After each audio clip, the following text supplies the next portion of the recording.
because of an addiction of alcoholism. He is rehabilitated thereafter and recovers to the delight of the community. He becomes a productive person. Ogamba, Egoki, Mr. President, enjoy. Thank you.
Thank you.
Makofi, makofi, makofi mazuri jamani. Tuwapongeze na makofi mazuri tafadhali.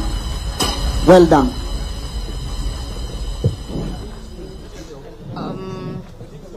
All the way from Kiambu County, PCEA Kagema presents a solo verse titled Under My Umbrella. It follows a young girl on the day of her tennis finals.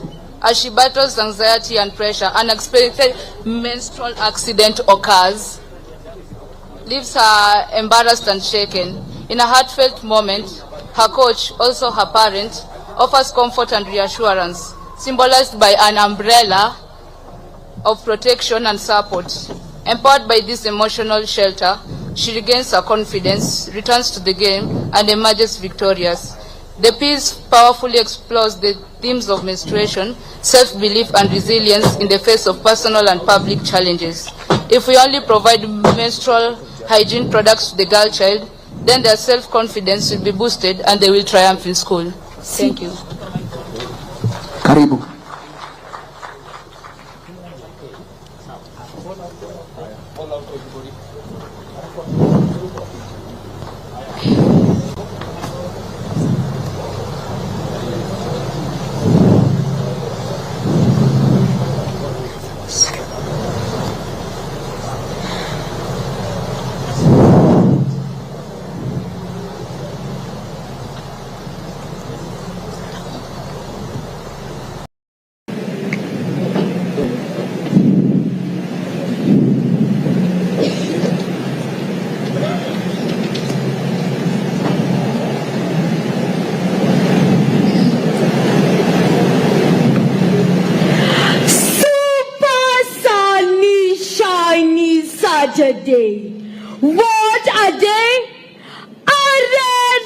Saturday, my tennis ball finals awaits. Oops!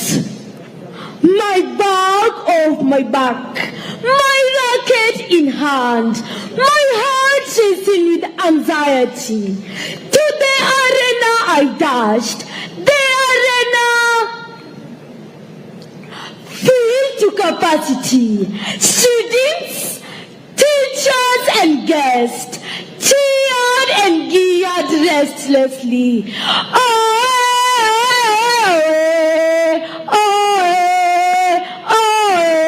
My opponent stared at me listlessly. The smell of tension hovered in the arena. This game I love with pleasure. Left, right, center I played. My coach standing on the touchline. Control your pace, speed, rhythm, action. His signals confusing. I was terrified, worried, scared.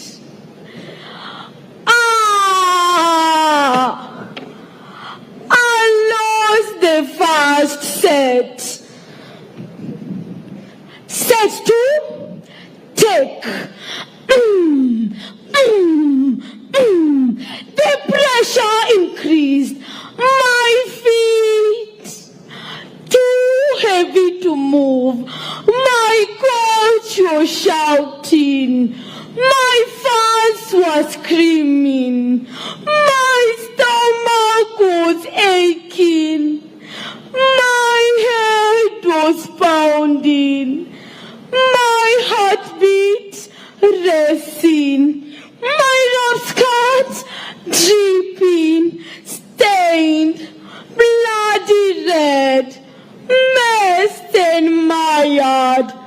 I stood stranded, branded and paraded, tears dripping, dropping, dripping and dropping in droplets from my innocent face.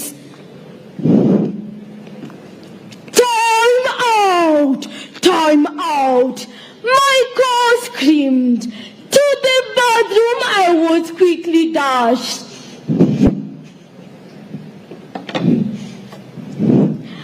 Daughter of mine, worry not. Out of this arena, you'll walk victorious. Hold your fees, wipe your tears. This umbrella will protect you from the rains. Wow! Bravo! Eureka!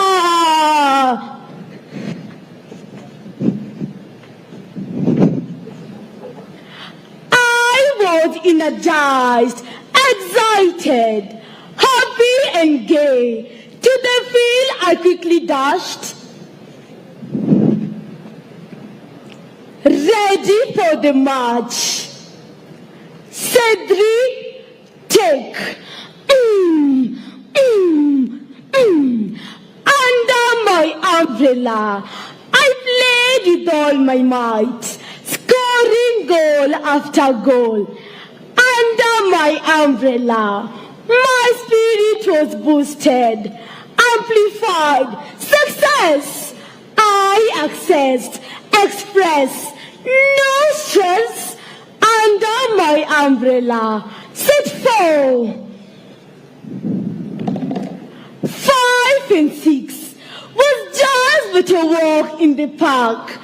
Under my umbrella, I am a winner, a champion, championing under my umbrella.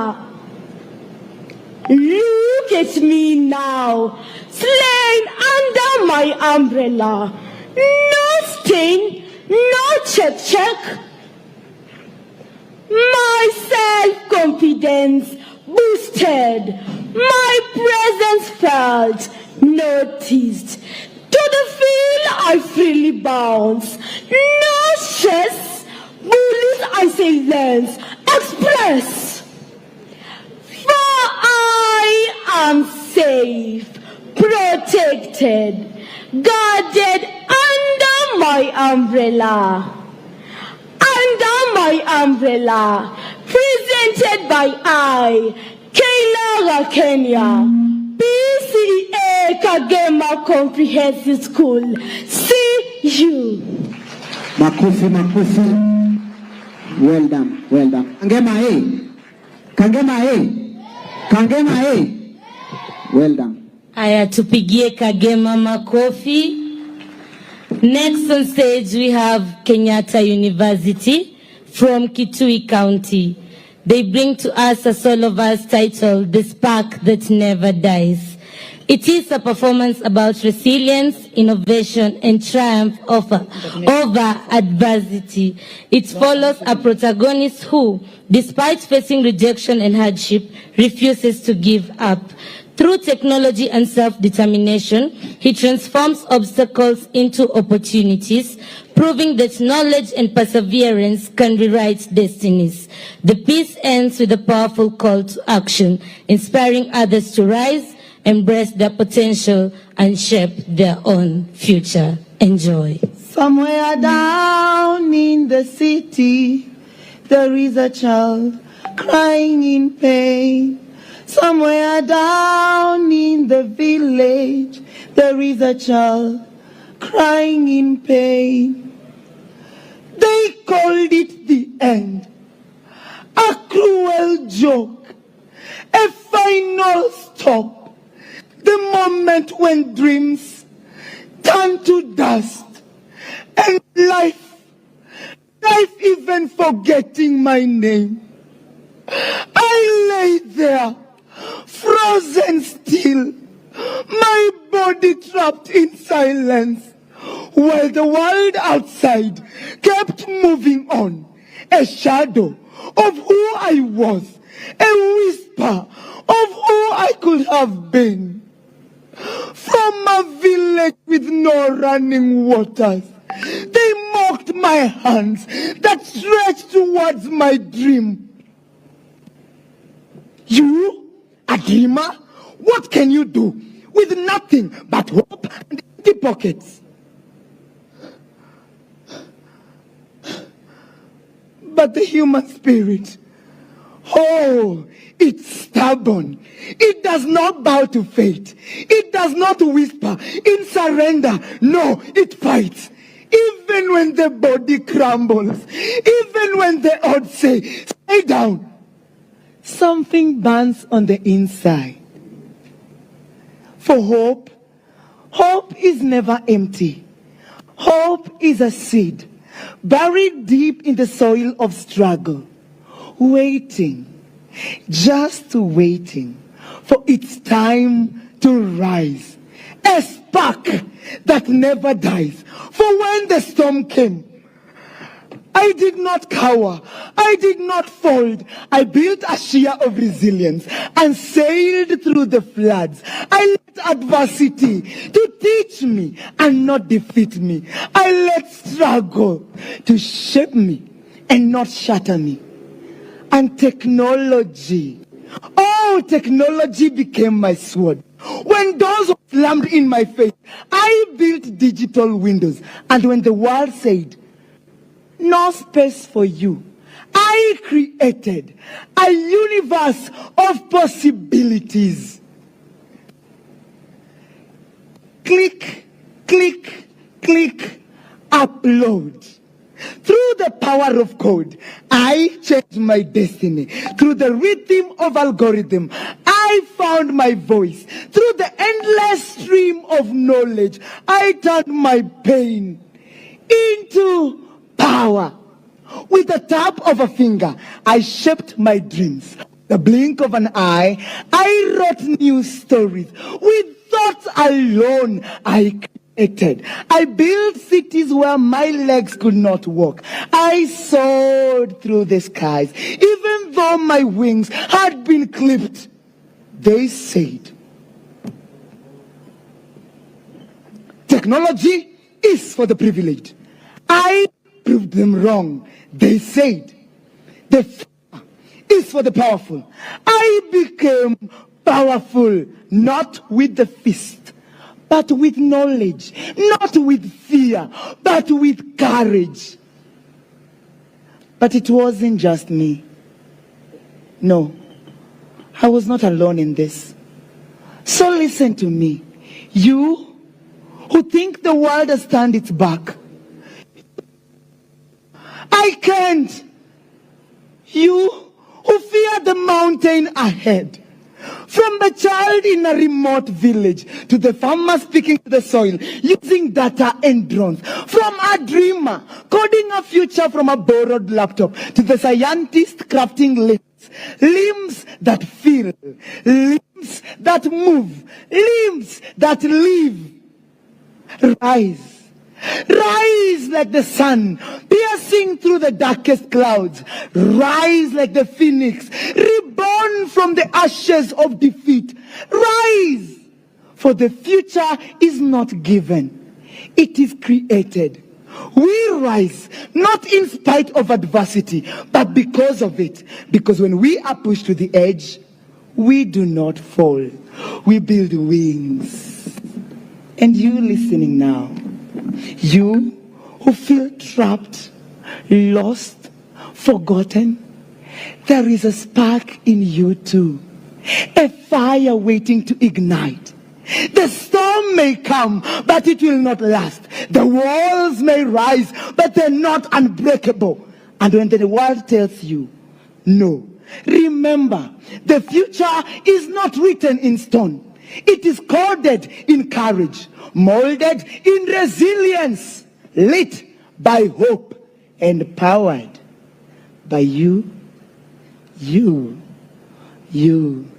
and I, Okot Victor, Kenyatta University, Kitui Campus Production. Makofi mazuri jamani.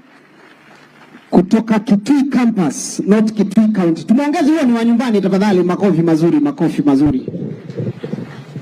Coming on stage next, wakijipanga, Your Excellency, tuko na products hapa wa festival and I'd like to appreciate them. Tuko na msanii mkubwa sana hapa, Jemo ule msee, tafadhali simama watu wakuone.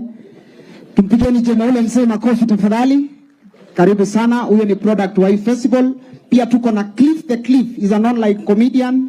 Simama Cliff, huyo anajulikana na ndevu, tumpigeni makofi tafadhali. Pia tuko na GK Serikal kutoka Kisumu City. Simama GK. Your Excellency, huu ni serikali tu peke yake lakini ya comedy, ya jokes tu. Makofi ya GK tafadhali. Thank you so much. So as we wait for the next ones to be ready. Are you ready? I'm ready. Wacha tuwape dakika kidogo ndio uwalete. Your Excellency, unajua Wakamba ndio nimetoka huko. Wakamba sisi tunapenda music na drama. Shida yetu ni tunaimba ukweli vile unaishi na mtu. Kwanza ukifuta, unaona program kama hii ya leo, MC anakujanga anasema mwenye gari KBK please toa gari yako, watu wana complain. Ukambani huwezi zima muziki uongee, lazima ikuwe wimbo. So MC anaingianga hivi. Ai ndeleva kembinje tunasema umepaka mbaya, tafadhali toangali masponsa wanazusha ndati toa. Na usimfute. Unajua ukiandika mfanyikazi wa nyumbani wa... So imagine osha tu kiombo tu akiimba. Mbozi wangu ni matope, bibi yake mwanyanji, asi atachoma picha. Na they don't do at volumes. Sisi hatutambui volume. Tunafanya album. Kwa sababu tunataka kutell the whole story. Mtu anaenda anasoma kwa gazeti tarehe 7 mwezi 8 bomu kubwa ikalipuka Nairobi. Hiyo ni wimbo. Ai taleza bayuma mwezi wa 8 bomu kubwa likalipuliwa Nairobi. Unangoja aende verse 2. Anasema nimesema taleza bayuma mwezi wa 8. Anaharibu wimbo. Amuta nipigia makofi niongeze hata kama mshahara kidogo tabani na mdosi yako hapa. Msikuanga hivyo wazee, nipigieni makofi vizuri mdosi we, ni chao ende. Wapige intro, ndio waelewe. Samani. Asante sana. Next on stage is Saint Teresa Tartar, all the way from West Pokot. They are presenting a dance about a girl, Cherop, and she loves music. The mother dreams of her becoming an engineer. She decides to leak exam to her. She passes, goes to university, and the course is impossible for her to manage. She sneaks from school and becomes a threat with fights back home. The mother brings home the guitar that the daughter wanted, and everyone is happy. Ekubambe.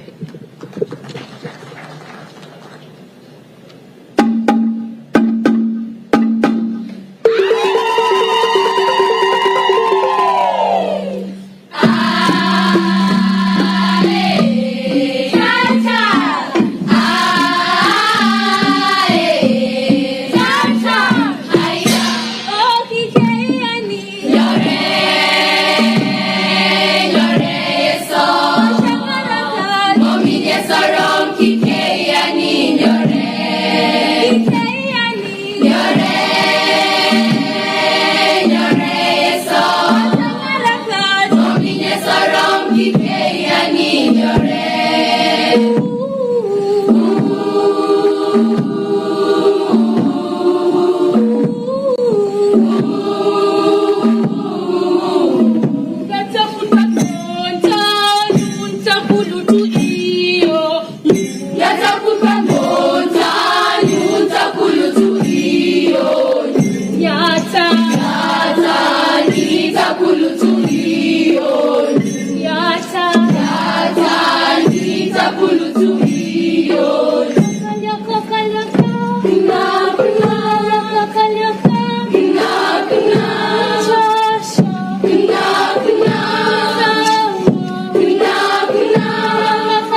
Makofi jamani. Well done. Nicely done. Tuongeze makofi tena wanapoondoka jukwani, ladies and gentlemen. Nicely done. Manake tulikuwa tumekuja hapa mambo ya theater na film. Your Excellency, I'm going to request kindly we see some of the films that these guys have done. Tuko na adverts za dakika moja. Kwa hivyo engineer, kama uko tayari, you can play for me hiyo ya sweet hiyo.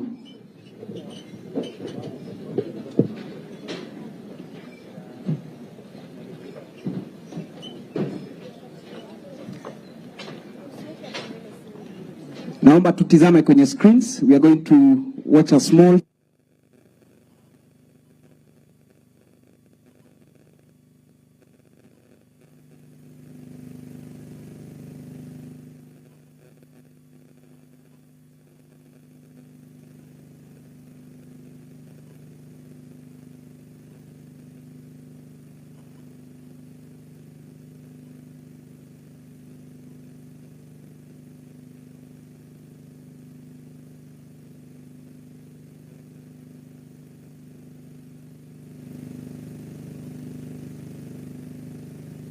from Nairobi County, Westlands Primary, inawaletea shairi ya watu wengi, inaitwa Fahari.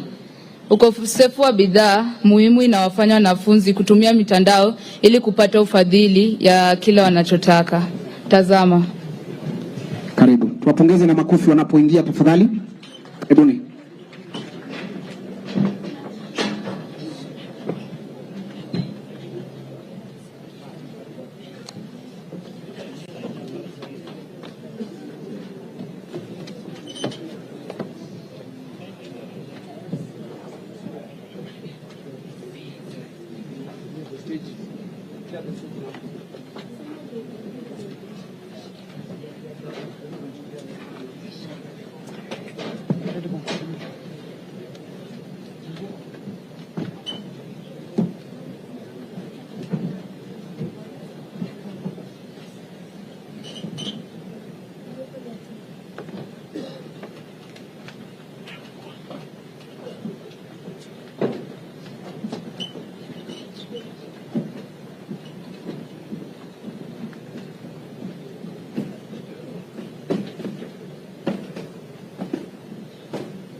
Shule abani kifika, utapaa masomoni. Nenda kisha wajibika. Siwe mtukutu shuleni. Nyumbani sasa ondoka na kupeleka shuleni. Mimi sasa nimechoka. Mimi sitaki masomo. Ninataka kuanguka. Nimefika kikomo. Kujirusha ndio nataka. Mnizike kwenye shimo. Shule kwani takataka. Mambo ya shule misimo. Usijirusha Fahari. Mambo tutasuluhisha. Uliapo ni hatari. Utakufa. Utakwisha. Heri nisamina akili. Shule kwani imenichosha. Minaruka sio siri. Nimechoka na maisha. Fahari we. Utakufa. Mwacha nipe iko nini. Na ukifa ndio sifa. Kukaa kuna haja gani. Jua mwana taifa. Sitaki shule ya kweni. Utasababisha ufa. Nisha kataka ulini. Fahari we. Tulieni tuli. Tuwape kinachojiri. Shule ya kweni sikuli. Simulia Fahari. Kisha tuwape anguli. Mambo sasa ni hatari. Tuonyeshe kibali. Nitapewa na Fahari. Wewe, tulieni wanafunzi. Ninayo taarifa. Mgeni nipata juzi. Fadhili kimataifa. Yotaka tukodi kazi. Kiujuzi na maarifa. Msiwe na wasiwasi. Fahari wetu ni gwiji. Anaweza kodi nasi. Mwisho tutapata taji. Huyu hapa alinasi. Ulishampea baji. Fahari ina nafasi. Anguka nayo. We gwiji. Mimi sitawasikiza. Mgawanyi mapoteza. Hayo mambo mwacheni. Akili mwanitatiza. Sina uhuru shuleni. Ni nini waniuliza?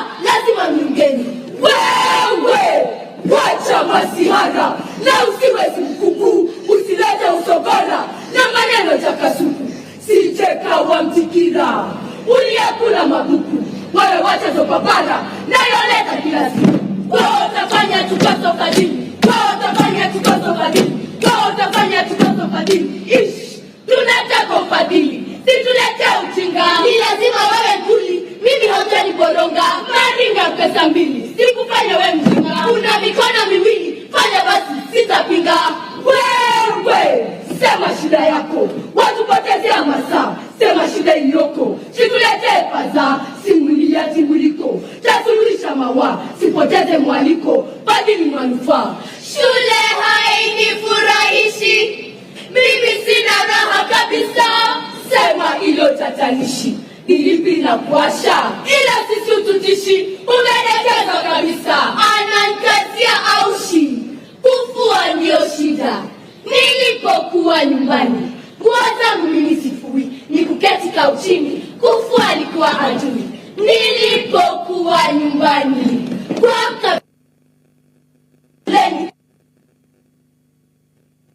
hata kufagia, hajui kama mwalimu, kazi ni kulialia, ila yeye ni mtaalamu. TikTok yalilia, yataka kucheza humu, laptop kijifinya bani. Mimi kama mzazi sitaki maudhiko, utaketi na wenzio, na sitaki sikitiko, tajifunza na wenzio.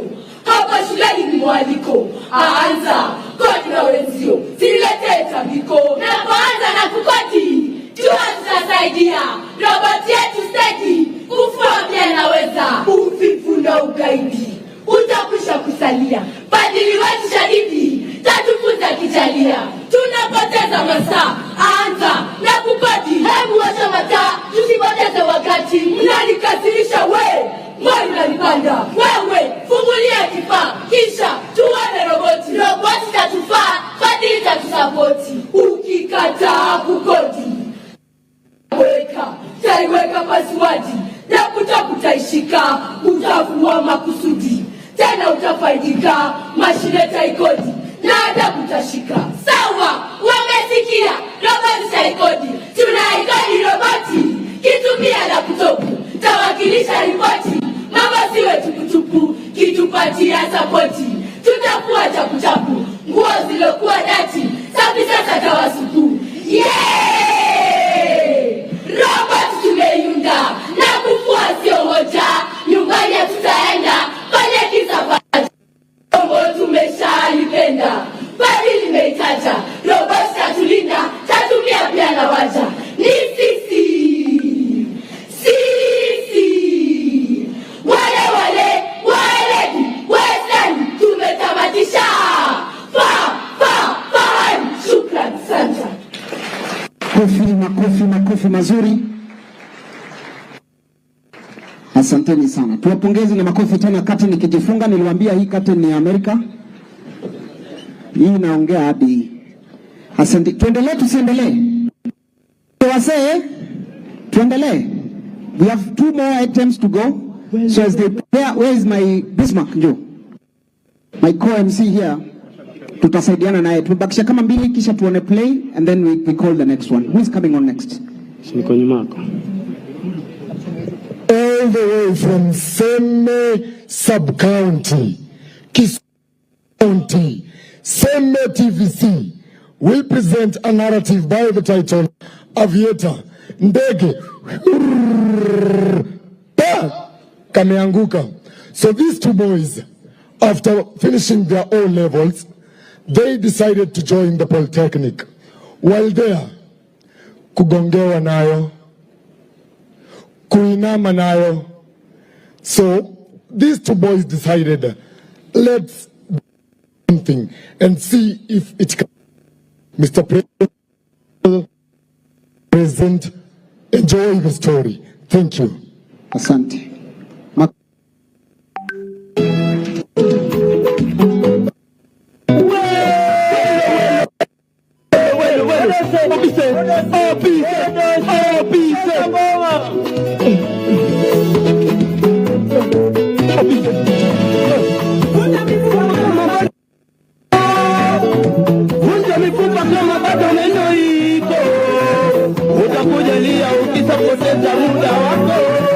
Utakujalia ukisapoteza muda wako.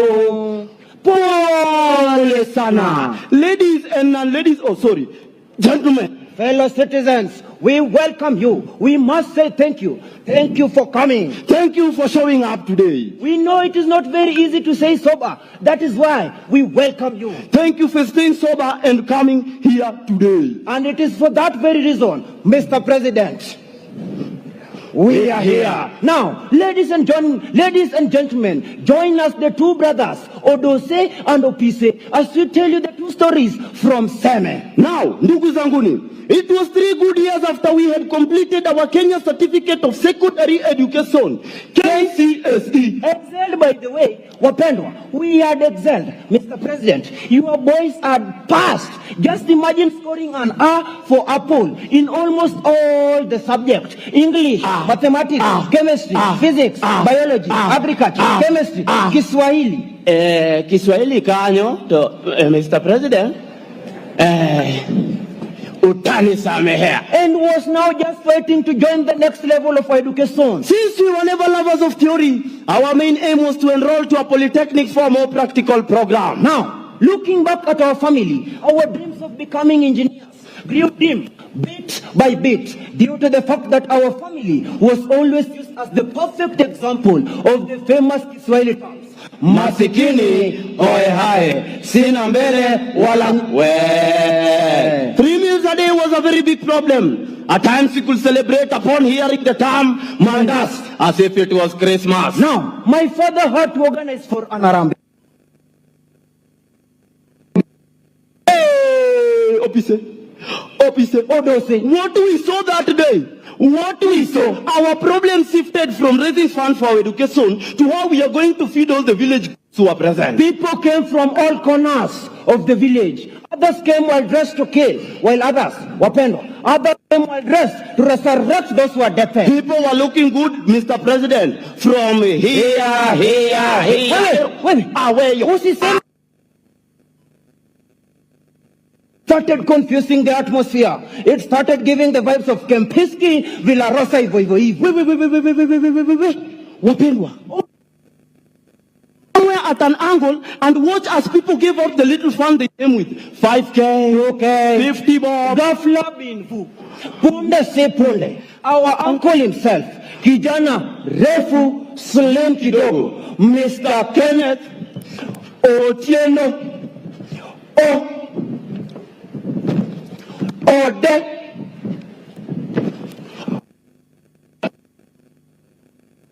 pocketed his one hand into the pocket to allow free circulation of the transformer. Stood up, walked majestically towards the podium and clapped 200K. Our other uncle, Mr. Musa Tangulia, also stood up, went to the podium and popped 300K. Finally, last but not least, was our very famous uncle, a man who loved education more than the way slave queens love their wigs and makeup. Mr. Daktari, Honorable Julius Migosi Okamba stood up, pocketed his one hand also, went out and took 400,000. It is what it is. Walked majestically towards the podium. Hey, pop! 400K. Makofi. Sisi ni wale tuliosaidiwa na Mungu. Sisi ni wale tuliosaidiwa na wanavijiji. Sisi ni wale tuliosaidiwa na Musa. Ladies and gentlemen, with that being done, we left our home, headed to the city, joined the college and started our journey to success. As days and weeks passed by, Mr. President, we noticed that we were the ones who were looking very different from people. Tulikuwa tunakaa venye tunataka, right from the way we were eating, the way we were dressing, and the way we were walking. Wapendwa, being the most curious student in our class, we decided to investigate and find out what would have been the problem. And so, upon our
girl. Can you imagine dancing while being slapped? Hey, wapendwa.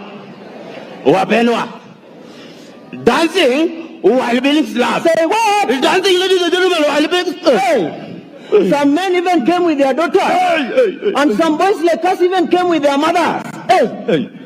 Anyway, if Kimani can do that, Sembo say 1cc. Serio, toka kwa nyumba, osiep nani kupeleke disco. Upon realizing that we were the different one, we decided to inquire from Kimani and find out what could have been the problem. So Kimani introduced to us a new method of getting more money online. Aviator.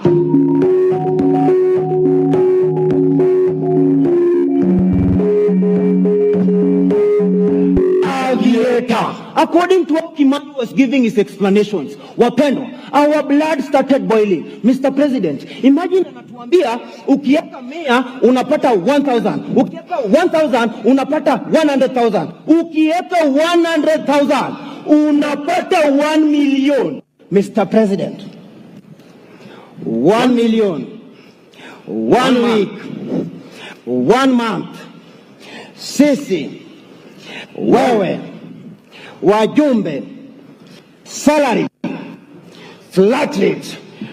We decided to try our luck with this mysterious aeroplane. Took all the money we had and bet our luck with it. Wapendwa, President, time passed. The plane was still flying. The plane was still flying. The confidence we had made us to offer everybody a bottle of whatever they wanted. That happened until we had a sharp cry. Mr. President, the plane had done that thing. Wapendwa, the plane had flew away. That was when we realized that we had lost everything.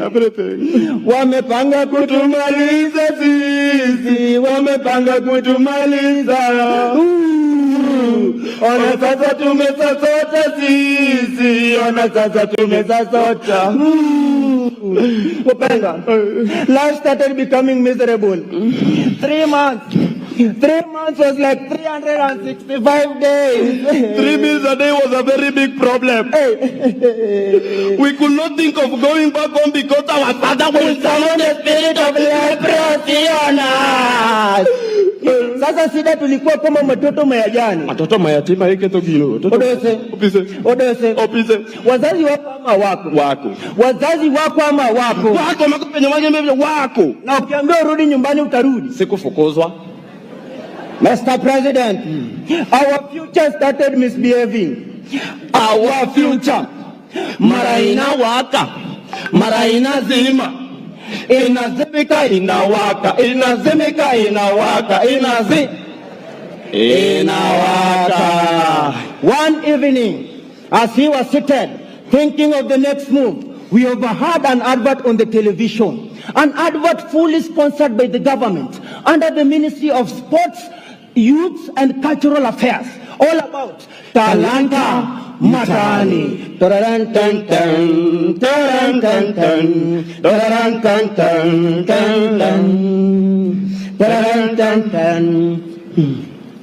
Hey, I'll be here. Did you need that? Here. Wapenzi watazamaji, karibuni katika habari zetu za hivi jioni, zikiletwa kwako nami Rashid Abdalla, na kwenye studio ni wangu mpenzi unaribu sesame keto. Serikali imetemba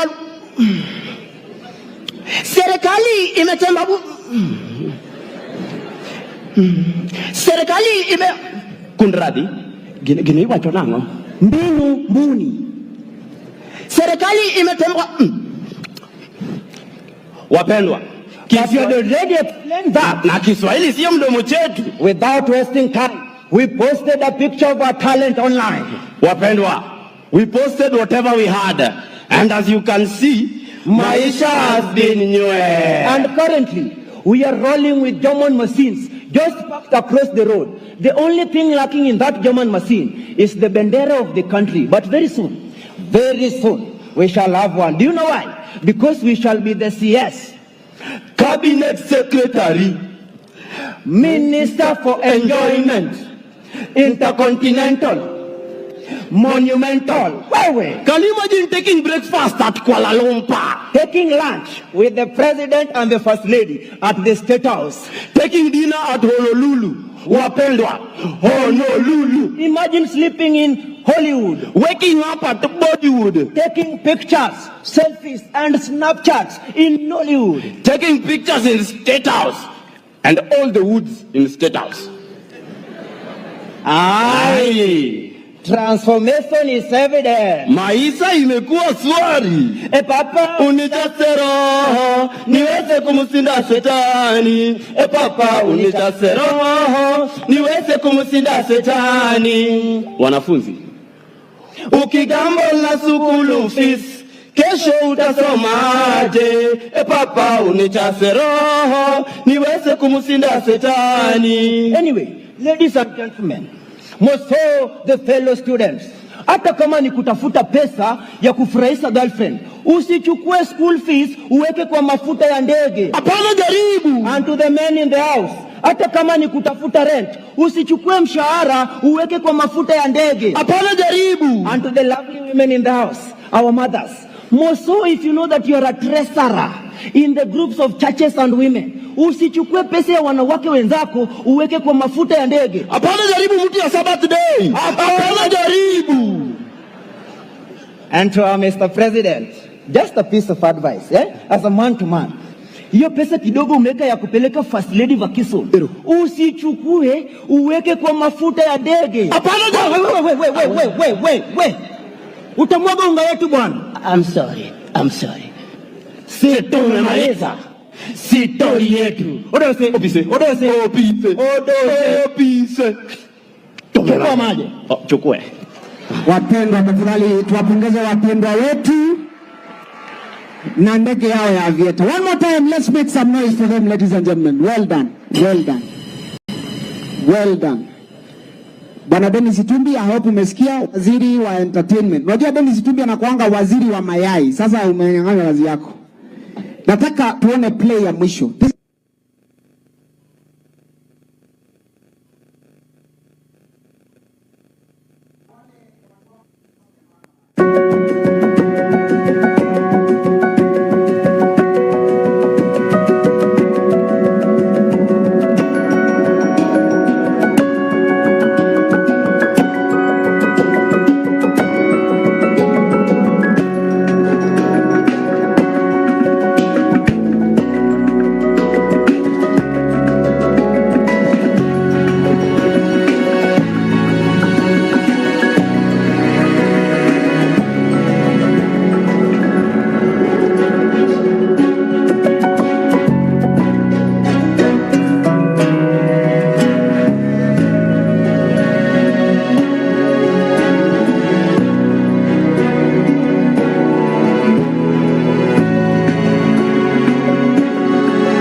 Ngepa, tingiza ngepa, stoke teke jua kuna kulepa, hepa, piga, matopa re, anakusha, press, tingo, nizile ngori wadako.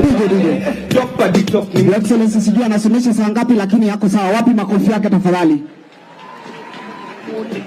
Mdosi, unataka kuambia nini wale ma student wote wako hapa ambao labda hawaelewa hii kitu ya talanta vizuri? Courage. Big up sana. Asante sana mwalimu. Makofi ya mwalimu tafadhali.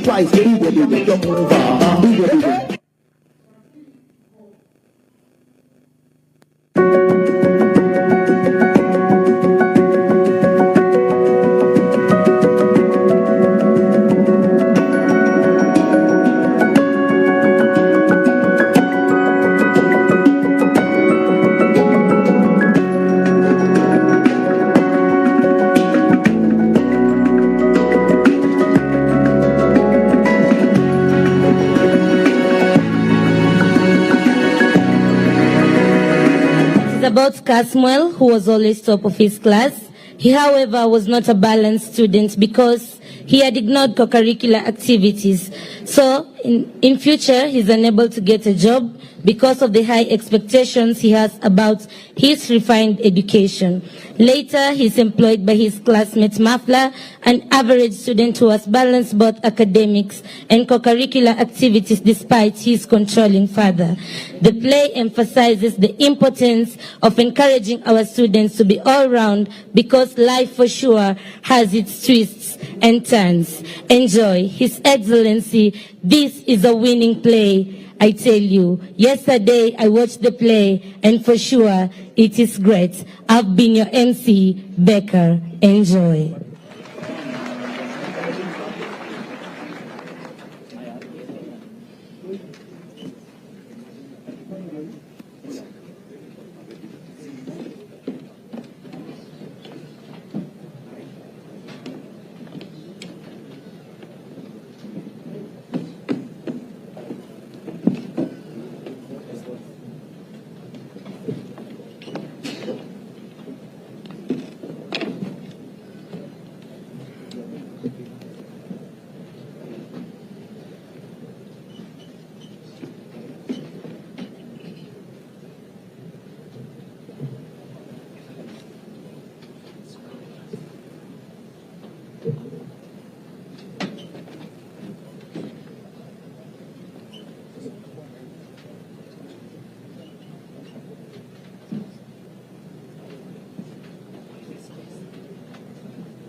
Mchezo ni wa macho, pata, potea.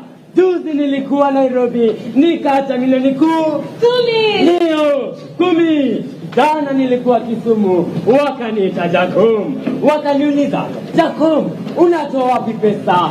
Wacha niwaeleze, I don't want money. Money wants me, and that is why I am here, to give you money. Daddy, usisimame mbali, kuona ni bure, kucheza ndio pesa. Conman, I know you people. Mimi sio mjinga bwana. Unaekelea pesa ngapi mama? 300 shillings. Awe toto. 1000 shillings. Ona, huyu mtoto anaekelea pesa kubwa kumliko. Je, wewe? Nye. Conman, mimi sio mjinga bwana. Hii kadi inaitwa farasi. Na hii maua. Ukichagua farasi na kupa pesa double.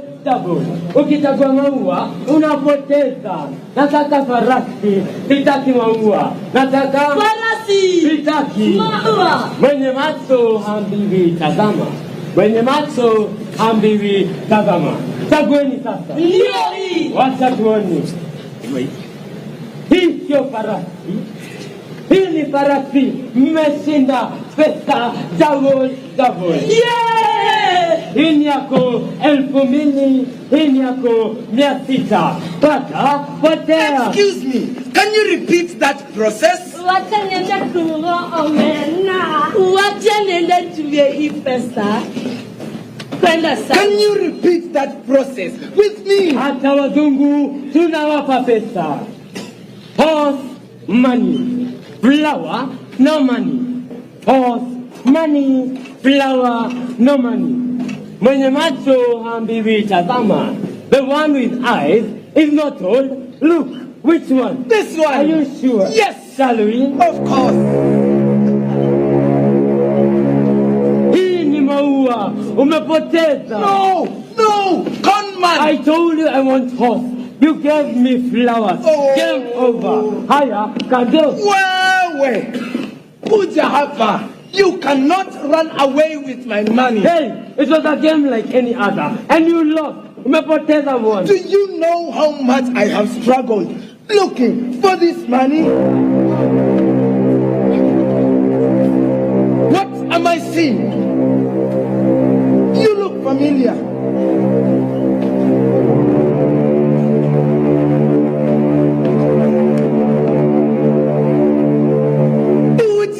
Index 001. Mugutia. Index 1. It is you. Yes.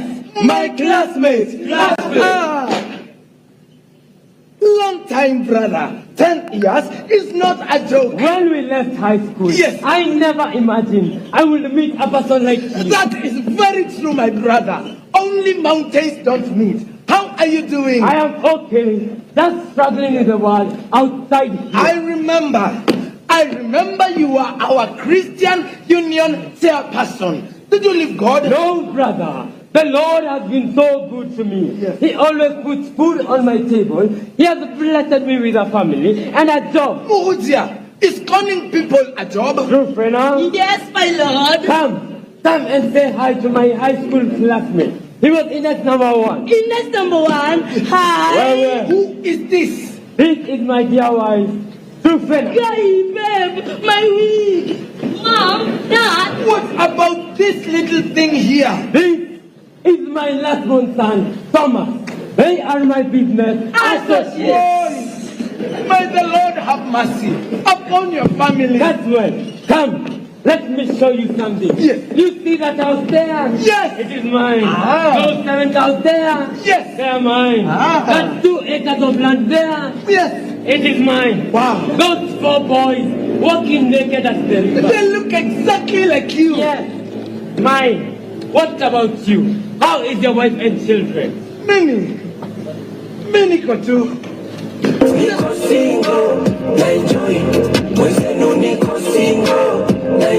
Just trying to navigate this thing called life. How is life after high school? It is nowhere compared to the ones we knew back then.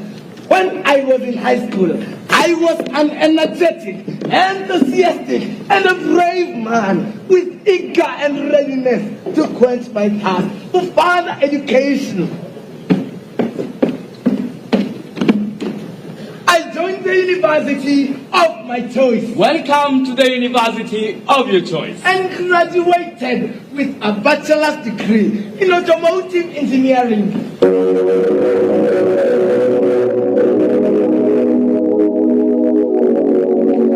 Oh my God, I made it! My appetite for further education grew bigger and bigger. The aroma of master's education was calling me by my 3 names. Kasmuel Amani Matata. Yes. Masters in Quality Management, Fuel Economy, and Emissions Dynamic Controller. Wow! My dream is coming true. I will lead you to the world. Yes. Confident that you'll make a difference. Best wishes on your next chapter. Next chapter. Money. But where is money? Money? Where are you? Kasmuel Amani Matata. The only place where money comes before work is in the dictionary. No one comes to me except through job. But job? Where are you? Kasmuel Amani Matata. Anyone that comes to me must have experience. Experience? Oh, experience. Where are you? Kasmuel Amani Matata. Fine. Experience, please. Experience, please. I am very sorry, my brother. Whenever I find a key to success, somebody changes the lock. Nowadays, the elevated success is out of order. You need to use the stairs, 1 step at a time. I don't understand. Kasmuel, you need to start from low. How low? Take a look at this poster. Are you a university graduate interested in performing manual labor? Construction trade industry is looking for... No. Not my type. Loti Maguta is looking for a guy. I cannot be a gardener. I am a university graduate. We are looking for a cemetery superintendent. Sindwe! Pepo chafu! Chukababarika Sindwe! We are looking for a smart and intelligent man to work with a delivery company. That's a waste of degree. We are looking for a house help. A house help? Kasmuel, what do you want? A career that I have been dreaming for since I was in high school. High school? Yes. But this is not high school. A career in line with my area of study. Quality management, fuel economy, and emissions dynamic controller. What is that? Automotive engineering.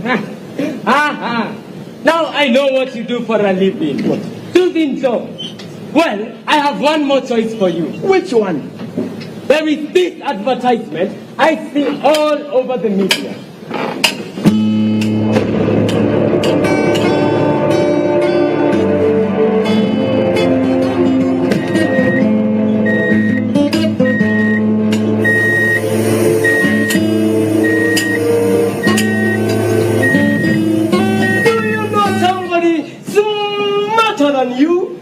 Now, before time runs out, you will do a lot of rubbish jobs here.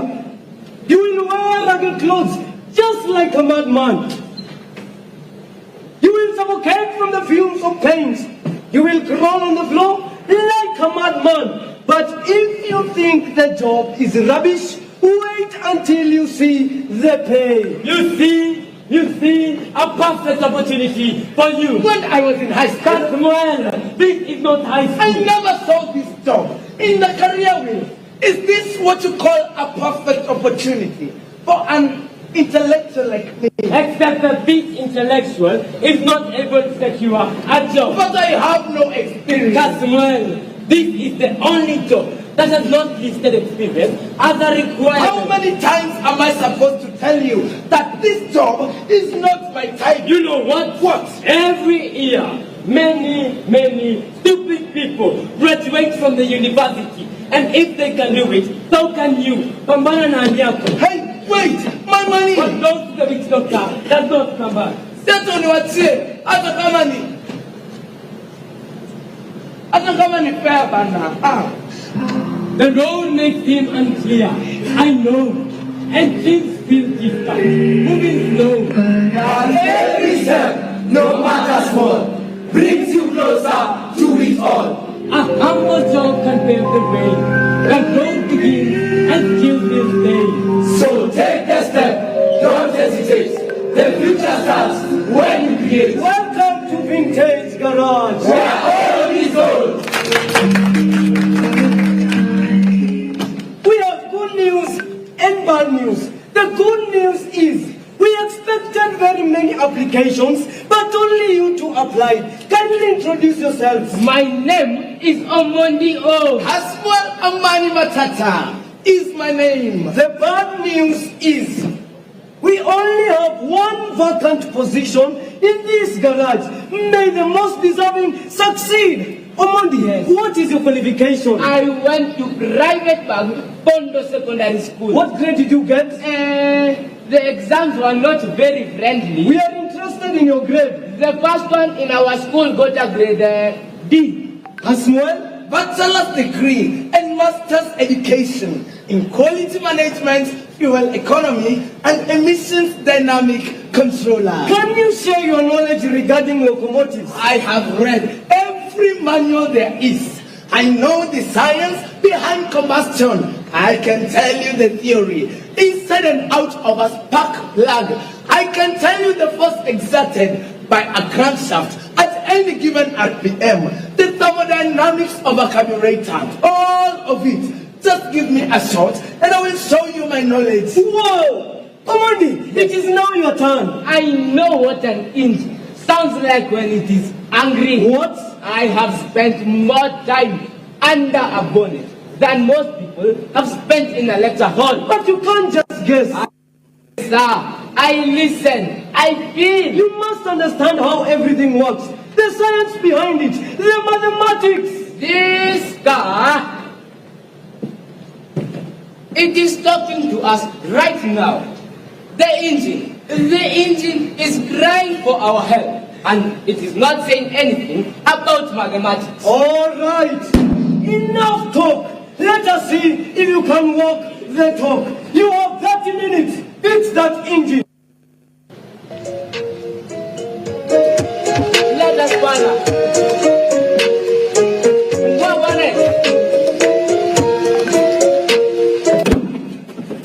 Mwaga oil. Inua juu kidogo.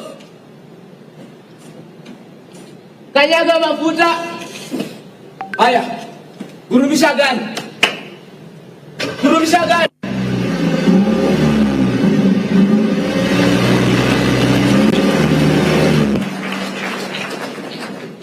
Wow! Let the engine be disabled for the second candidate.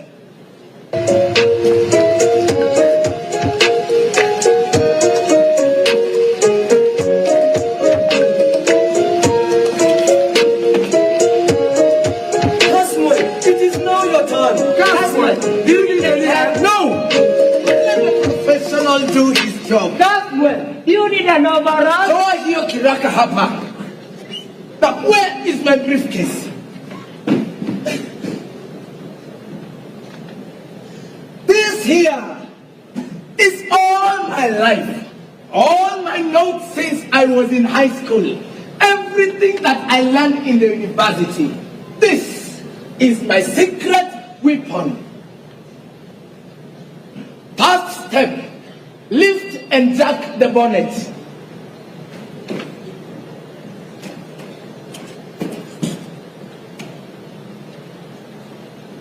Perfect. Second step, check the oil.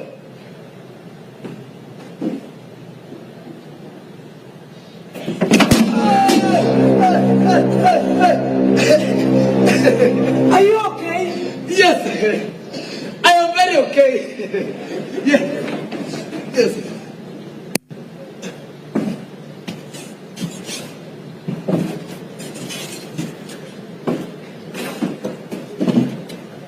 Good heavens! It seems like this thing has been running on molasses, but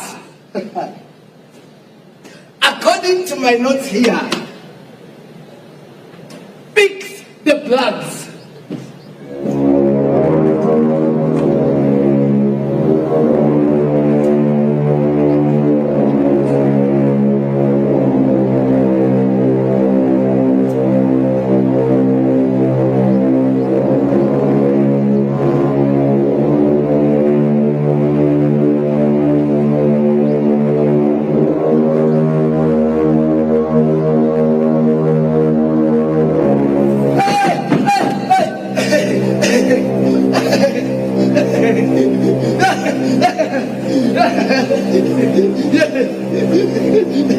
Are you okay? Yes, I am very, very okay. The engine is still hot. Remember, fear not. For I am a man of science. Be careful, contestant. The radiator is no match for my indomitable spirits.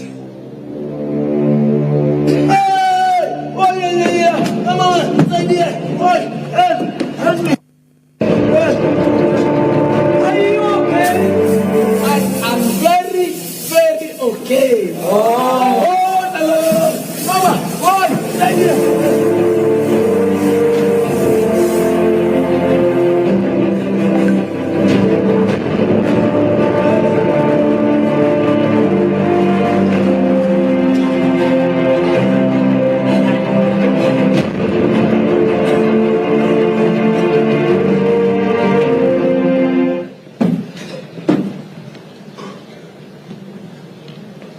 I hope I will pass that interview.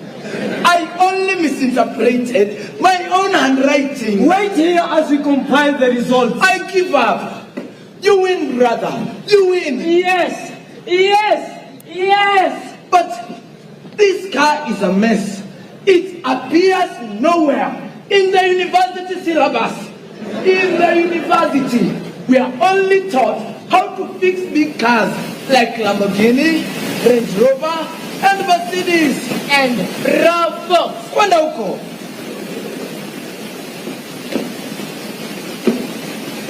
But who knew that fixing this car would be so traumatizing than my last love relationship?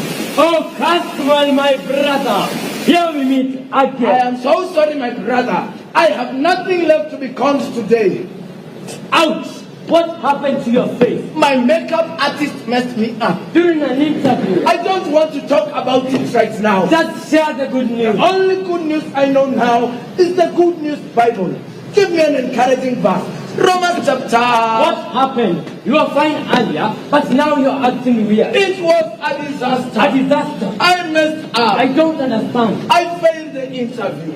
I failed, and I injured myself.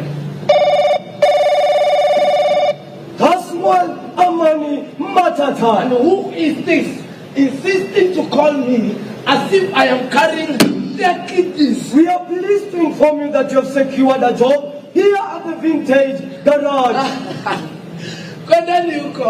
Watu wa kamiti, tunawajua bana. You are advised to report to our offices immediately. Kamiti au Shimo la Tewa. Thanks in advance. Who was that? Your competitor. Competitor? A more professional conman than you. What is he saying? They are trying to take advantage of my desperate situation, just like you. Withdraw that statement. But how? How did they know that I attended the interview? Furthermore, they know that it was the Vintage Garage. Vintage Garage? Are you trying to con me again? No. But I have nothing to lose. Anyways, I foresee white smoke. Just go, brother. But I am scared. You have nothing to lose. Anyways, just go. I will take you there.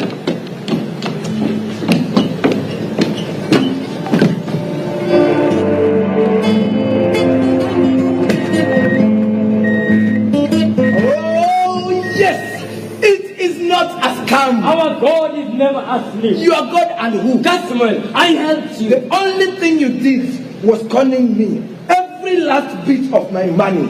Luckily, God does not come from your village. Welcome and congratulations for securing a job here at the Vintage Garage. Congratulations, customer. Thank you. We are pleased to have you on board. Thank you very much. It is important that you meet our boss, the owner of this garage, for induction purposes. I am very curious about that. Now, ladies and gentlemen, today is a happy day. Yes. Joyful. Yes. As we welcome new workers, let us welcome our father, the employer of the year, a caring Yes. the owner of Vintage Garage.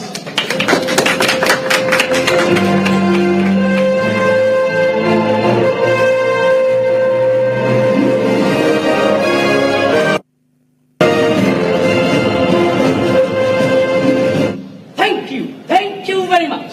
I am truly honored and delighted to see such an inspiring and dedicated group of individuals.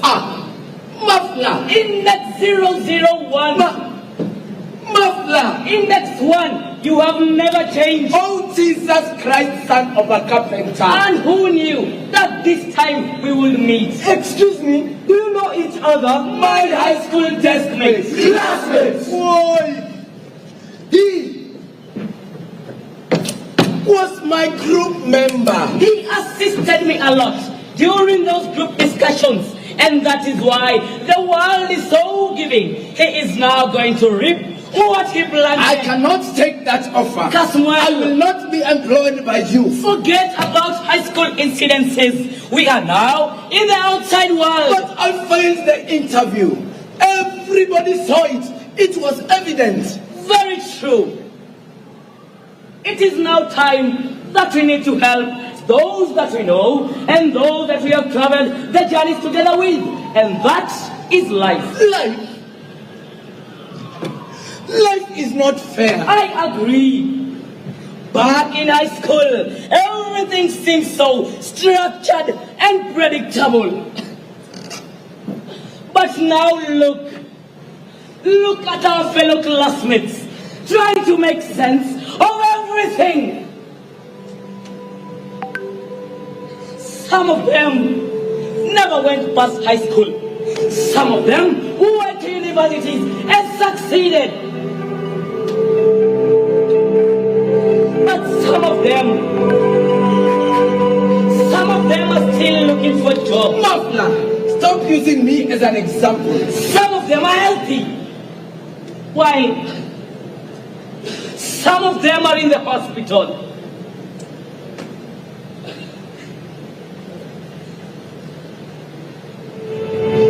Some of them are dead. Some of them are doing careers that they never wanted to do in high school. Customer come. Do you remember Tyson? Which Tyson? AKA Kisogo. Yes. Our dining hall captain who wanted to join the army. Yes. He is now a bouncer at the club. Ooh. Come. Do you remember Watoro? Yes. The one who used to sleep in class every lesson. Yes. He is now an MP, sleeping in the parliament. Adam Washimiwa. Come. Do you remember Brayo? Yes. AKA the mighty hyena. Yes. The one who went to all funkies in school. Yes. The one who participated in all activities.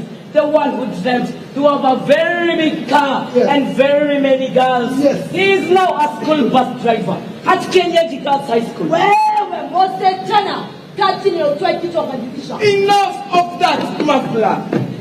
These images are so discouraging, especially that the bright students, the top performing students are. Why is the world against us? Where did we go wrong? Not all bright students are suffering.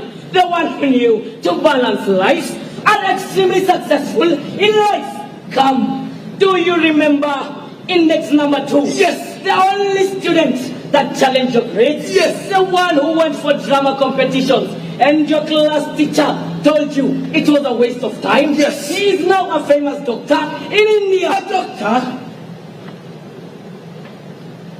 Ah. Satan, why choose me? Don't make Satan look bad. It is life that has no balance. Indeed, life has no balance. 10 years ago, when I was still in high school,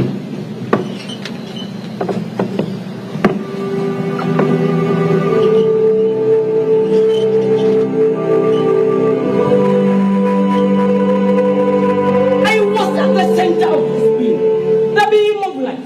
I was the pivot. I neither went up nor down. My academic standards were constant. 10 years ago, I was a star. Acing every single exam without any struggle. I was at the top of the beam of life. I was at the bottom, obviously. Where else would you expect a human being of my type to be?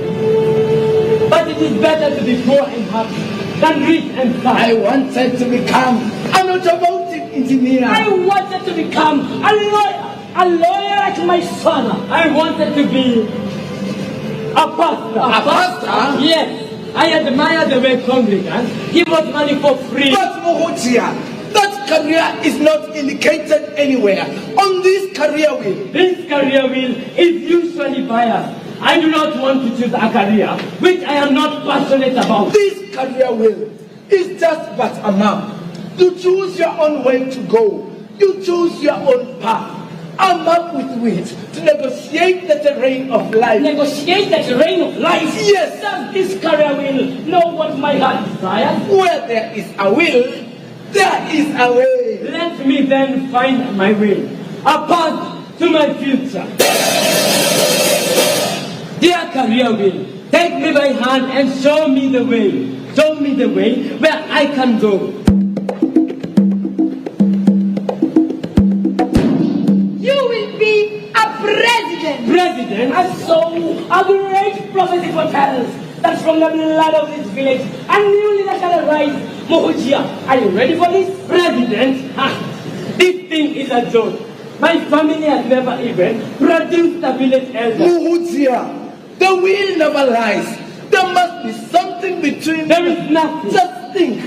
Think widely. Are you related to anybody famous? Anybody famous related to me? Yes. I don't want to brag, but I once had my mother calling God her father. Seriously? you are a bigger joke than the wheel. Let me then find my way, a path to my future. Oh dear career wheel, take me by hand and show me the way where I can go. You will be an engineer. Yes. I told you engineering was my passion.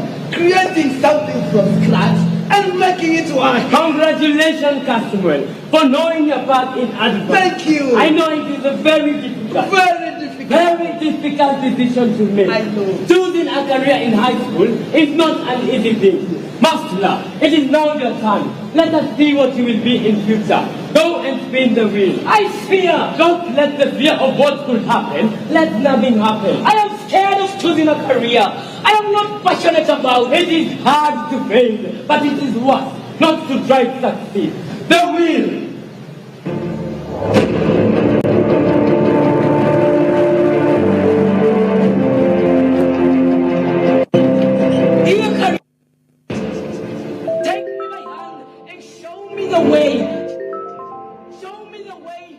I can go.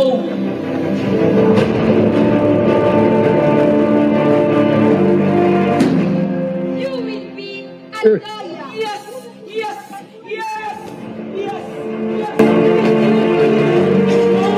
It's a lie. Is that what you really wanted to be? My father wanted me to be a lawyer like him. If this thing has said the truth about you, Caswell, yes, and now you, Muffler, then I have a reason to believe in myself.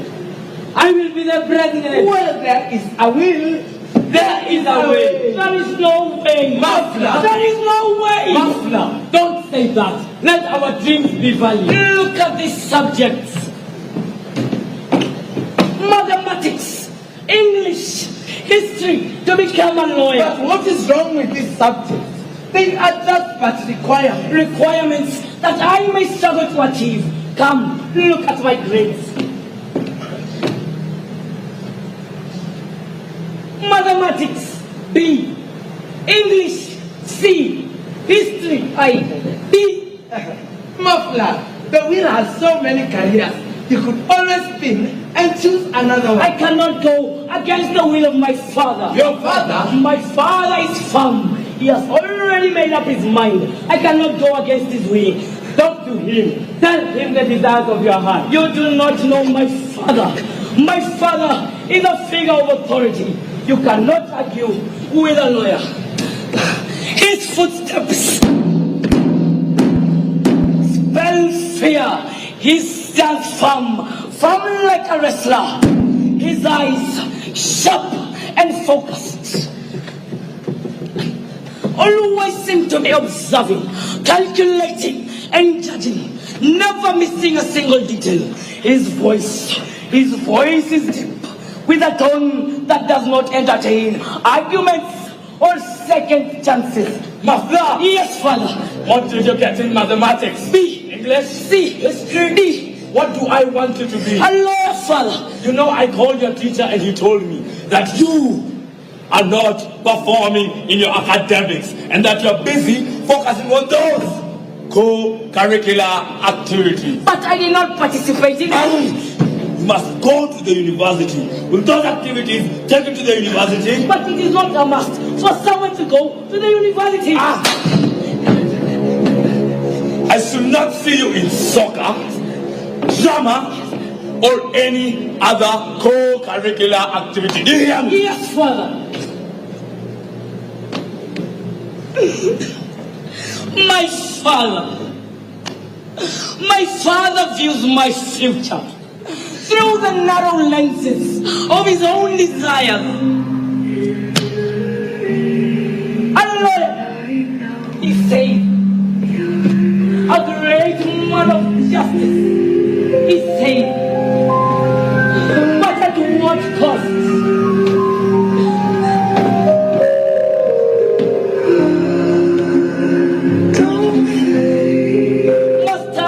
Shackled to these books, like a prisoner in chains.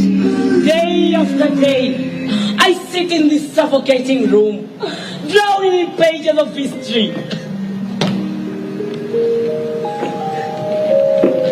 While others, I see them laughing, running, playing, singing songs of joy and freedom.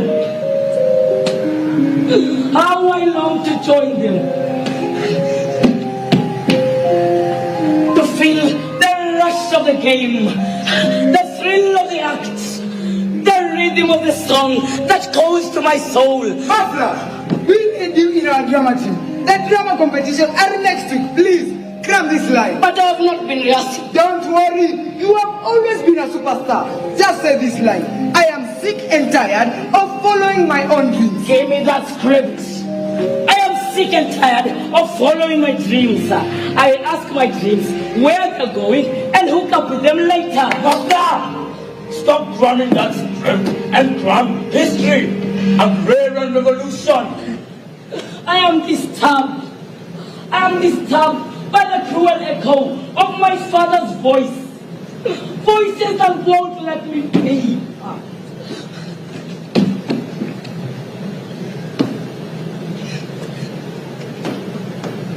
Master! Drop that ball. Focus on your studies.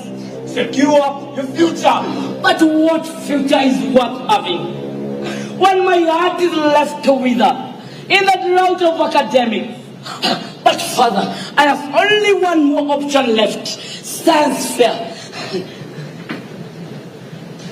I have a very big project on mechanics and engineering, and it is related to academics. Mafla! Science fair! Mafla! Science fair! Mafla! Science fair! Mafla! This is where you belong.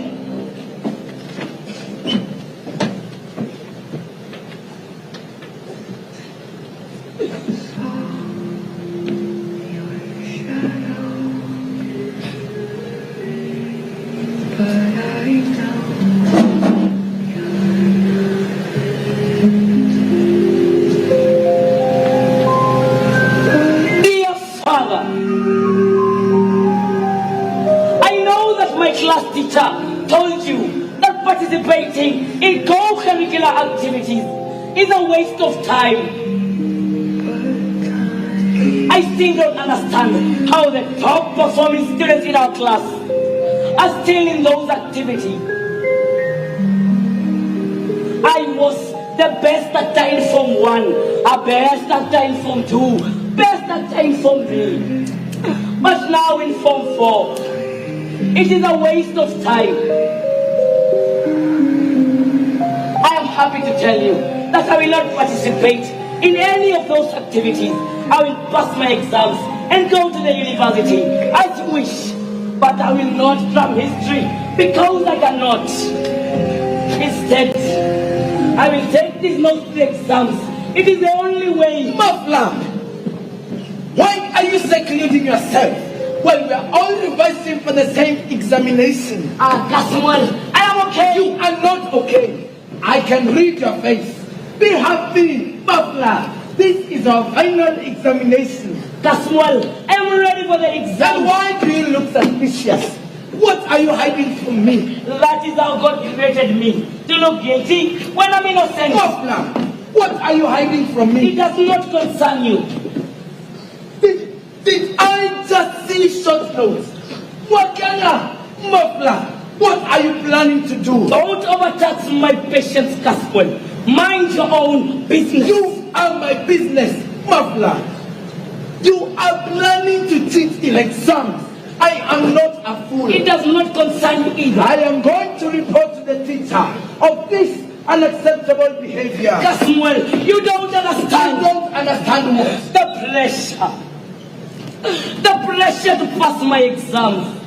The pressure to go to the university. It is too much. Caswell, if you wish, allow me to use these notes. In only one exam, history, I must become a lawyer. I cannot eat books day and night for you to come and defeat me. Caswell, I am not competing with you. I am only finding my fate. Since I was in Form 1, I have never participated in any co-curricular activity, I sacrifice my time going out for trips to create more times with my book. When you were in break playing, I was in the library reading. That is how you have wasted your 4 good years participating in those co-curricular activities, wasting time in soccer, drama, and music. And that is how it is your time to reap and my time to shine. Yes, well, you are becoming selfish. Selfish? You don't want anyone to become better than you. You can never be better than me, Muffler. And one day, you will need me in future. Take that back. You are too weak. Shut up. You are too weak. Shut up. You are too weak. Shut up.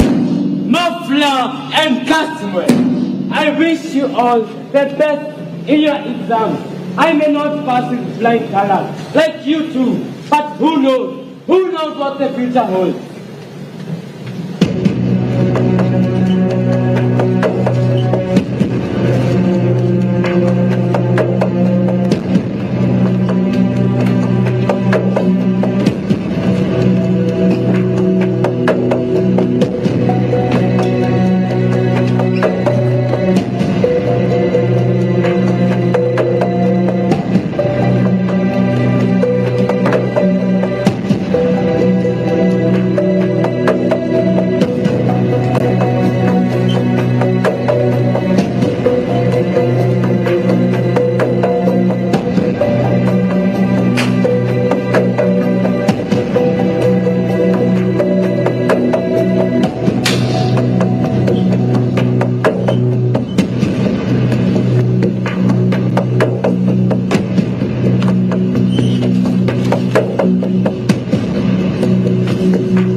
Was a joke.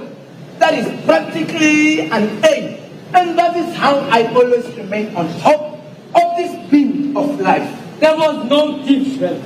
The exams were as hard as usual. I let fate determine my future in this beam of life. The exams were exactly what I had prepared for on that piece of paper. You denied me my shots. You killed my dreams. I only stopped you from cheating. What you wanted to do was not fair. Fair? Yes. Don't talk to me about fair. Life isn't fair, and you will learn that soon. You will see how quickly everything crumbles when you are not ready to do what it takes to survive in life. Customer, yes, I may not go to the university, but when you go there and become a rich person, please remember me. I promise you, Mohotia, when I get rich, I will employ you. And as for you, Muffler, if you change your attitude towards me, I will also employ you. I asked my father, what will I be? Will I be rich? Will I be poor? Is what he said to me. My son, whatever will be. The future's not ours to see. Muffler, my son, what will be, will be. Yes, Father. Do not deny my grandchildren their chance to participate in co-curricular activities, because that is what made you to be what you are today.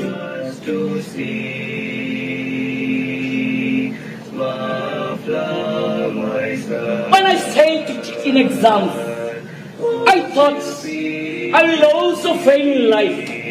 But I rose from the ashes of failure. Failure to cheat in exams. Failure to attain what my father wanted me to get. I thank you in X1 for preventing me to cheat on that day, because you made me who I am without even knowing. I learned that failing in exams is not failing in life. Failure to rise from failure is actually the greatest failure. Indeed, life has no balance. If it were not for you, I would not be the man who I am today. And that is why I gave you this job. But that is favoritism. What about Omoni? He passed the interview. Omoni? Yes, sir. Well, do us what you want now. Let us banner. Fungua bonnet. No, Kasmuel. That is not your job. What? I employed you on merit, not favoritism. I want to transform this garage from vintage to modern. And that needs someone smarter than me. And who is this someone smarter than you? You have the brains, the content, the theory. And that is what this garage needs to attract very high-end customers. Really? Attention, attention, everyone. Kasmuel Amani Matata, you are officially employed as the manager of this garage. Manager? Yes! I knew it! Haha! To Sinwe! Manager! Go back to work. Anya Kazi. Thank you. Thank you very much for giving me this job. You should not only thank me, but also the person who brought us together. And who is that? Hello, classmates. Do you remember me? Mutia? As I said, go back to work. Anya Kazi. I might fire somebody today. Classmates. More now!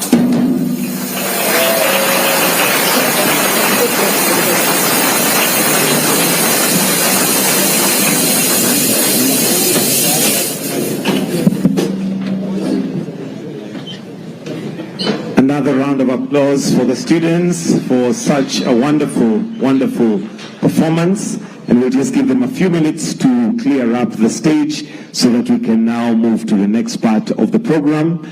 So very, very, very well put together students and teachers. Your Excellency, Dr. William Samoei Ruto, President of this great nation and Commander-in-Chief of the Defense Forces. Your Excellency, Mama Rachel Ruto, the First Lady of this great nation. CS Education, Mr. Julius Ogamba, Principal Secretary is present, led by Ambassador Julius Bitok, who is the Principal Secretary for Education. The DG, His Excellency DG Nakuru, His Excellency David Kones. Members of Parliament present, the Chairperson, Kenya National Drama Film Festival, Professor CJ Odhiambo, leaders from the national government and county government, teachers, trainers, and students. I hope we've all had a good time. Have we had a good time? Can we please put our hands together for the teachers and the number of hours that go behind preparing this kind of production, and especially that last one where a reminder that core curricular activities are certainly something that we must put emphasis on. At this point, Your Excellency, with your permission, allow me to invite the PS Education to just come and make some brief remarks as we continue with the rest of the program, and we will...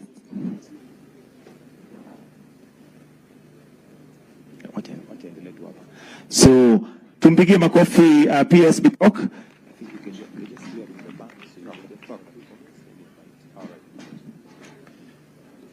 Your Excellency, Dr. William Samoei Ruto, President of the Republic of Kenya and Commander-in-Chief, Your Excellency First Lady, Mama Rachel Ruto, our CS, Honorable Julius Ogamba, DG Nakuru, all protocol observed. Mine is just to take this opportunity to thank you, Your Excellency, for finding time to preside over this very, very important annual drama festival. We are really honored to have you here, and we want to say a big thank you. Secondly, allow me, Your Excellency, to reiterate the fact that CBC curriculum has really enhanced talent and creativity in our students, right from primary school to junior school and even to senior school and even to secondary, colleges and university. We have really seen a lot of talent coming out. We see a lot of our young people being very, very creative, and is in the spirit of competence. Even the play we have just seen here is about competency. And we are working closely with the creative director in your office to ensure that we monetize all these talents coming out. And we are working on a program to ensure that all these talents, all these films, all these dramas are put on eCitizen, are linked to eCitizen so that they can be monetized. And the schools and the children and the creatives can be able to benefit from this very creative industry. Your Excellencies, allow me at this point to invite the national chairman of Kenya Drama and Festival to make a few remarks, and then we can proceed with the program. Karibu, Professor Odhiambo.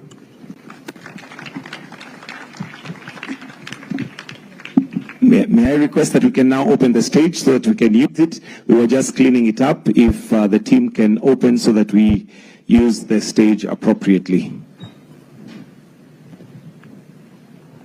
If we can have a microphone on the stand, kindly.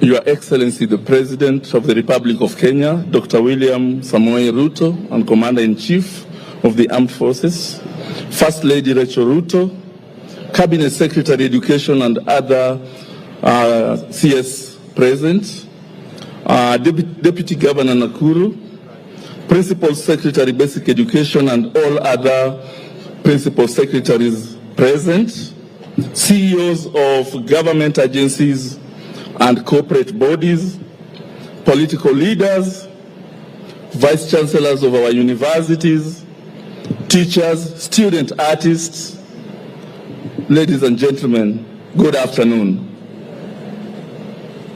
Your Excellency, it is usually not my tradition to read a speech, but these are just remarks that I'm going to go through, and I'm going to read it because I want to stick to the script.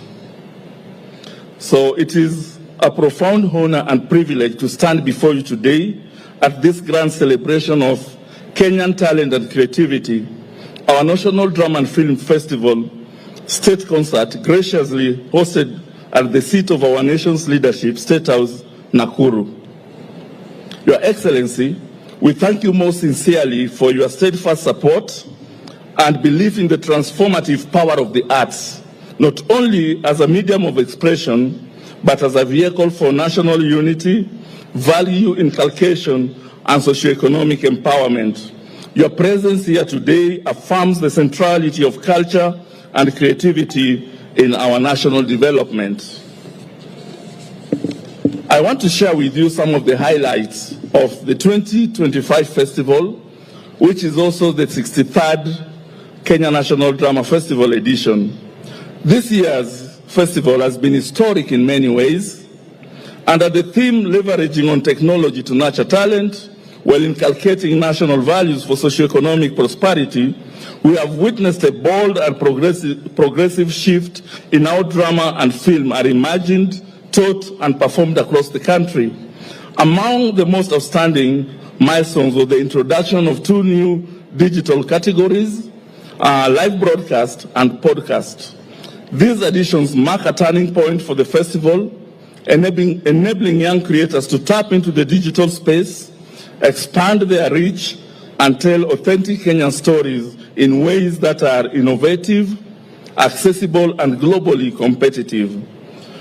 Again, in this festival, we had the first inaugural international conference, and this was a unique feature of this year's festival as it brought together pioneering intellectuals from both locally and also internationally. We were honored by the presence of 2 distinguished keynote speakers from Nigeria and South Africa who offered rich continental perspectives. Their presentations powerfully emphasized the need to commoditize, and monetize creative and cultural products, not as hobbies, but as viable paths for gainful employment and entrepreneurship. For the first time, we had what they were calling artpreneurship. They challenged us to recognize the arts as full-fledged industries that can thrive when supported by sound policies, structured investment, and market access. They further demonstrated how technology can expand creative possibilities, connect artists to global and local markets, and create sustainable livelihoods for Kenyan creative artists. We were also advantaged this time to have what we call master classes. This was an additional highlight where we had master's classes that were conducted by Tunga Africa that was offering student artists hands-on training in scripting and film production. These sessions represent a significant development in our talent nurturing. They came up with the Film Hub, where they screened films on climate storytelling. And sir, I want to bring to your attention that Tunga Africa is giving awards to the following schools. Garissa High School is going to get 200,000 Kenya shillings. Wenje Secondary School, 150,000. And Ruaraka High School, 100,000 shillings. Sir, this is part of what we are calling monetization of the arts. They complemented ongoing initiatives such as a poetry lab, lunch hour lab, a Kenya Cultural Center program that has, for the past 3 years, equipped young people with poetic and spoken word performance skills. At this point, sir, Your Excellency, the President, I want to appreciate our partners and stakeholders. I would like to take this opportunity to express our heartfelt gratitude to our partners and sponsors, whose unwavering support continues to make this festival a reality. I begin by mentioning Sports, Arts and Social Development Fund that has funded the festival, Equity Bank that funded the festival to the tune of 25 million Kenya shillings, KICD, Communications Authority of Kenya, Jubilee Insurance, COOPS, Kenya Cultural Center, Coca-Cola, Tunga Africa Safaris, and Indomie. I also want to extend a special appreciation to the Ministry of Education and the Government of Kenya for their pivotal role in sustaining and growing this festival. Sir, at this juncture, I would want to recognize a number of people from the ministry before I come to the committee. I would want to recognize the Director General, Dr. Elias Abdi. Maybe you can stand up so that you can see him. I would also want to recognize the Head of Directorate, Field Coordination and Co-Curriculum Activities, Mr. Nelson Sifuna.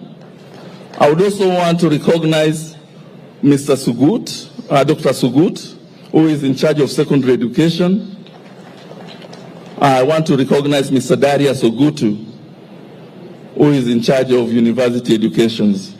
I'm doing this because they're the ones that we've been working with on the ground, and they've made our work very, very easy.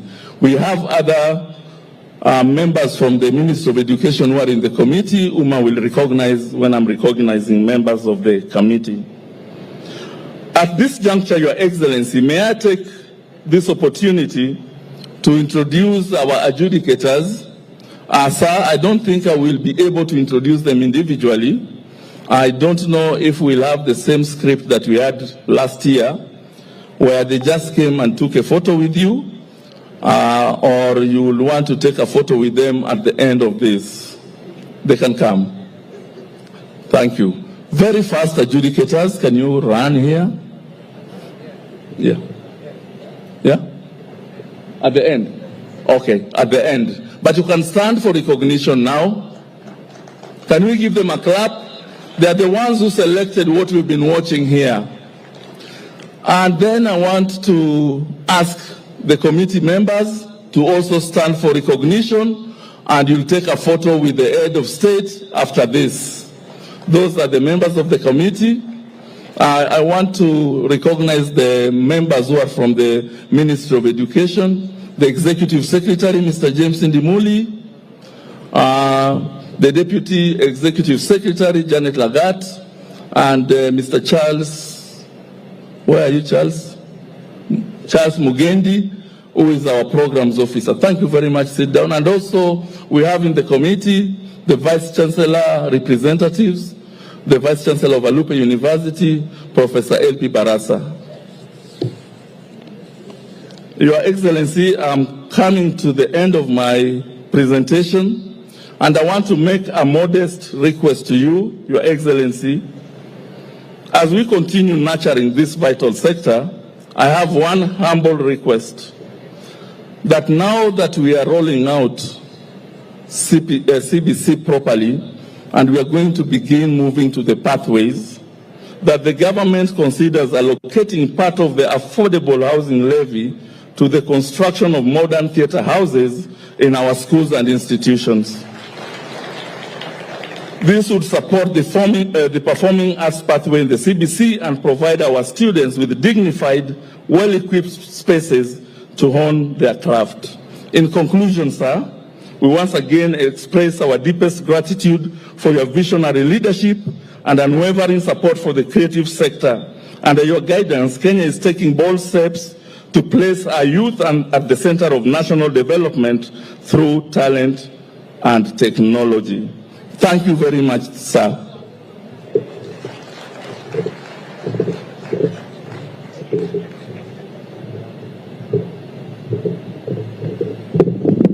Your Excellency, sir, thank you very much, Professor Odhiambo, Chairman, for the job well done.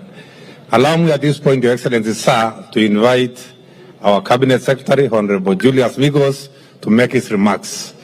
As the CS comes, we have been engaging, and on the 24th of this month, next week, we shall be having a national conversation on CBC. We want to bring all the stakeholders from all over the country to be able to engage and be able to discuss and chart a way forward on how to make CBC better. Welcome, Honorable Migos, Cabinet Secretary, Minister of Education. Karibu sana, Waziri. Thank you. Your Excellency, the President of the Republic of Kenya and the Commander-in-Chief of the Armed Forces, Dr. William Samoei Ruto, Your Excellency, the First Lady, Mama Rachel Ruto, allow me to ride on the protocols that are already established and greet you this afternoon. Good afternoon. Your Excellency, on behalf of the Ministry of Education, I wish to sincerely welcome you to today's state concert, during which we are celebrating the wonderful performances, as we have seen, of our learners who excelled during the 63rd Kenya National Drama and Film Festival 2025. Sir, we are well aware of the sacrifices that you've made and the duties that you've set aside, pressing matters that you have put on hold to be able to attend this equally important event in our school calendar. We don't take this for granted, and we thank you. More fundamentally, Your Excellency, we are grateful for your continued leadership and guidance, which has enabled us to place the creative arts at the center of our curriculum-based education. We have successfully implemented the curriculum-based education, and we are now prepared to transition to senior school next year. The entry to senior school would mark the start of the pathways, one of which is the arts and sports science. Our performance today that we've seen would be excellent candidates for the arts and sports science pathway beginning next year. Your Excellency, we promise you that we will not drop the ball as we carefully and methodically implement the competency-based education. As we continue to focus and refine our implementation matrix of the competency-based education, The Ministry of Education will host our key sector players next week on a one-day national conversation, which the PS has already mentioned, so that we further engage on the issues affecting our sector. Let me also at this juncture take this opportunity to congratulate all the winners and all the participants during this year's festival. Congratulations. It is now my humble duty, Your Excellency, and privilege to invite you to make your remarks, and may I request the congregation to be upstanding as we invite His Excellency.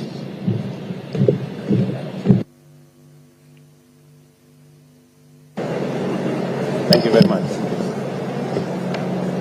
Thank you very much, Waziri. Please, let's take our seats. Asanteni sana.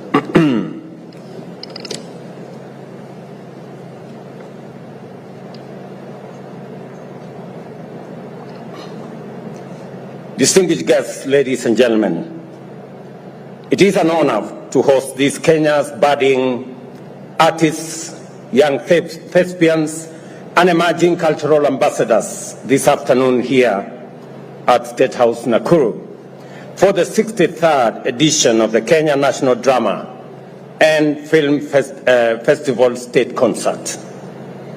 And I made a deliberate decision that we will elevate this program to what it is and give it the best opportunity for it to reach the farthest, because the art, the music, the drama in this festival is not just for students.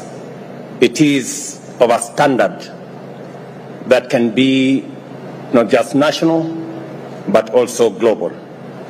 As we celebrate this festival, we also uphold a powerful tradition, a tradition of storytelling, cultural expression, and the nurturing of talent.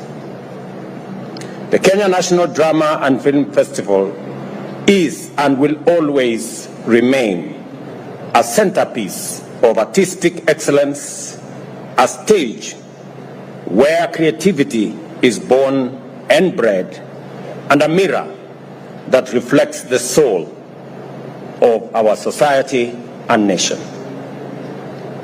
I congratulate all the winners at this year's Drama and Film Festival.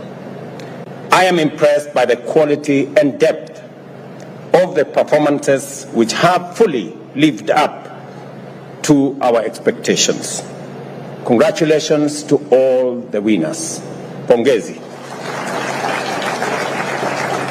Mr. Chairman, ladies and gentlemen, there is no more powerful incubator of Kenya's creative economy than the schools and colleges drama and film festival. That is why the government of Kenya has elevated this festival to the status of a state function. We do not merely support the arts symbolically, we back them strategically.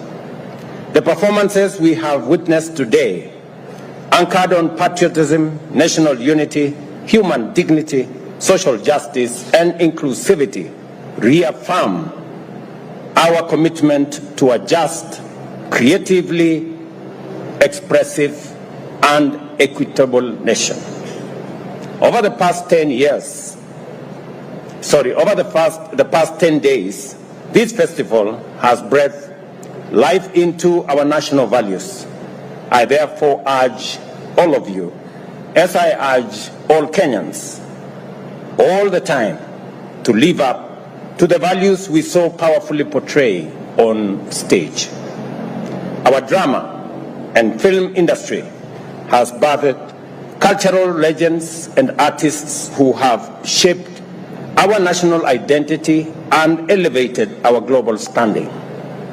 These pioneers have used the power of narrative to inform, entertain, and inspire.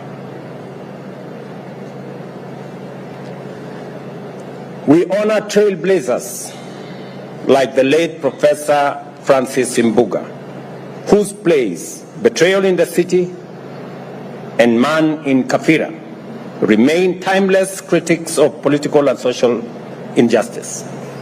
We salute actor, playwright, and journalist John C.B. Okumo, whose craft and intellect continue to uplift Kenya's stage and screen.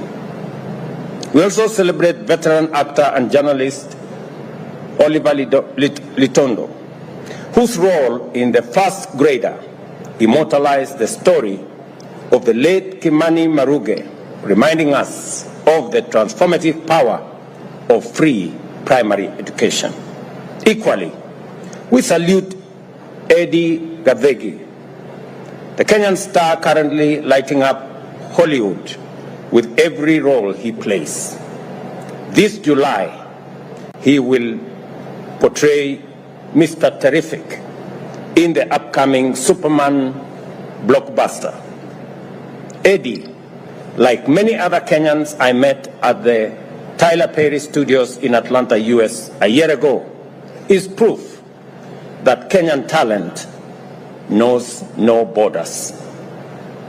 Ladies and gentlemen, I'm informed that following my directive in 2023, the Kenya Institute of Curriculum Development has successfully digitized the Kenya National Drama and Film Festival and the Kenya Music Festival.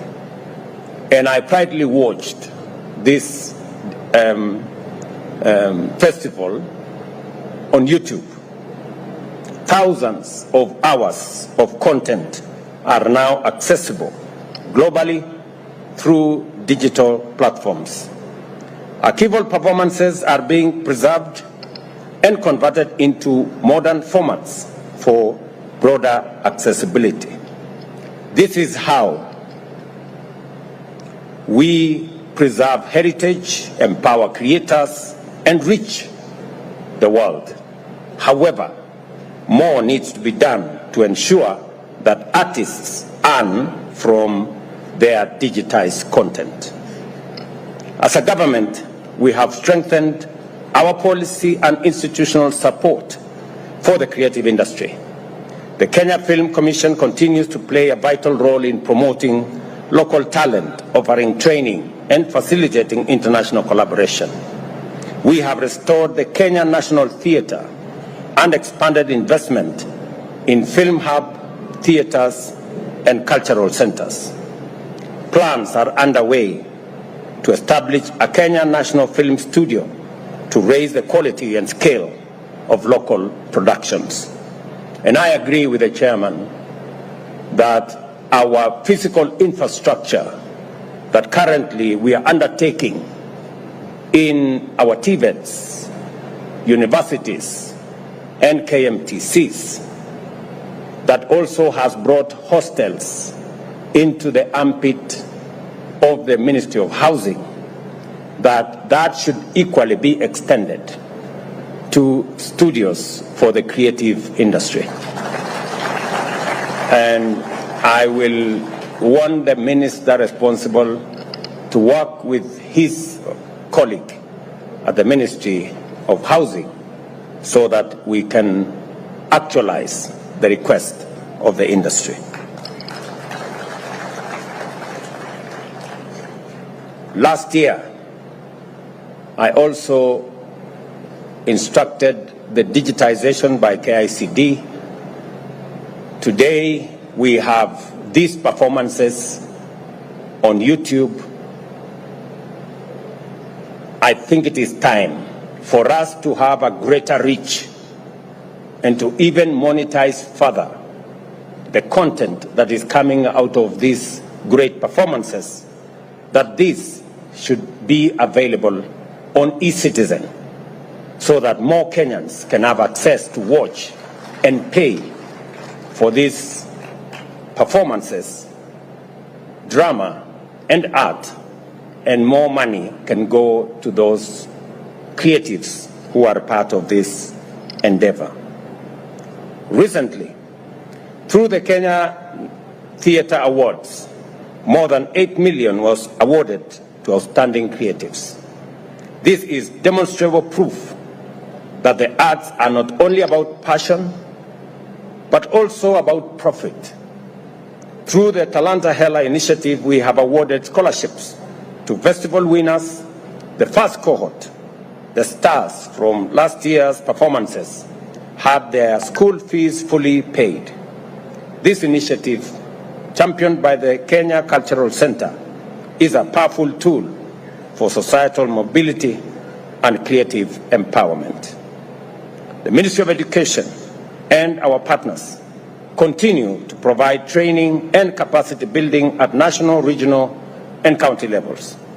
The Kenya National Film School now offers courses in acting, production, and filmmaking, equipping young people with real industry skills. The competence-based curriculum has created clear pathways into the performing arts, and music, drama, and film are no longer side pursuits. They are viable careers going into the future. And when the people of Kenya asked me to straighten matters CBC, I did appoint a task force that informed us on what needed to be done, and it is the reason why CBC today is more on course than ever. And I have encouraged the Ministry of Education to continuously engage stakeholders so that we can get feedback, we can work with all stakeholders to improve, streamline, and work with all actors so that we can give the best education and offer the largest array of pathways to our children. Allow me, as I conclude, to commend all those who are involved, starting with the teachers of drama and art and music. Congratulations to all the teachers. I remember last year I did ask the Teachers Service Commission that promotions should also consider the men and women who put many hours, a lot of effort in training our children in the space of sports, art, and creatives. And I want to commend the Teacher Service Commission. Subsequent to my direction, 470, I am informed, teachers of art were promoted. And I want to encourage the Teacher Service Commission to continue to look at all the other spaces. Unfortunately, when some politicians heard that there were promotions of teachers because of arts, they also wanted to come and participate. But I want to tell them it is only limited to teachers. The promotion is only limited to teachers. It doesn't go to politicians. Politicians tutakutana nao huko nje. Allow me, as I conclude, to commend our partners, the Sports, Arts, and Social Development Funds, who have provided invaluable financial support for co-curriculum activities. Equity Bank's initiative for institutions and trainers have lifted morale and boosted excellence. The Kenya Universities and College Cultural Central Placement Service has used this platform to guide secondary school students on career pathways aligned with their skills and interests. The Communication Authority has educated us on online safety, while the Kenya Revenue Authority has used drama to sensitize citizens on tax responsibility. We are also grateful to Jubilee Life, Coca-Cola, and other sponsors who have supported this edition of the Drama and Film Festival.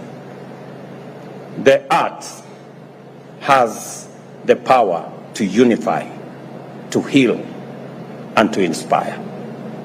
And I want to commit to the teaching fraternity in Kenya and to parents that our children, to the extent possible, the government of Kenya will facilitate all our children in all the spaces that are available in our education system,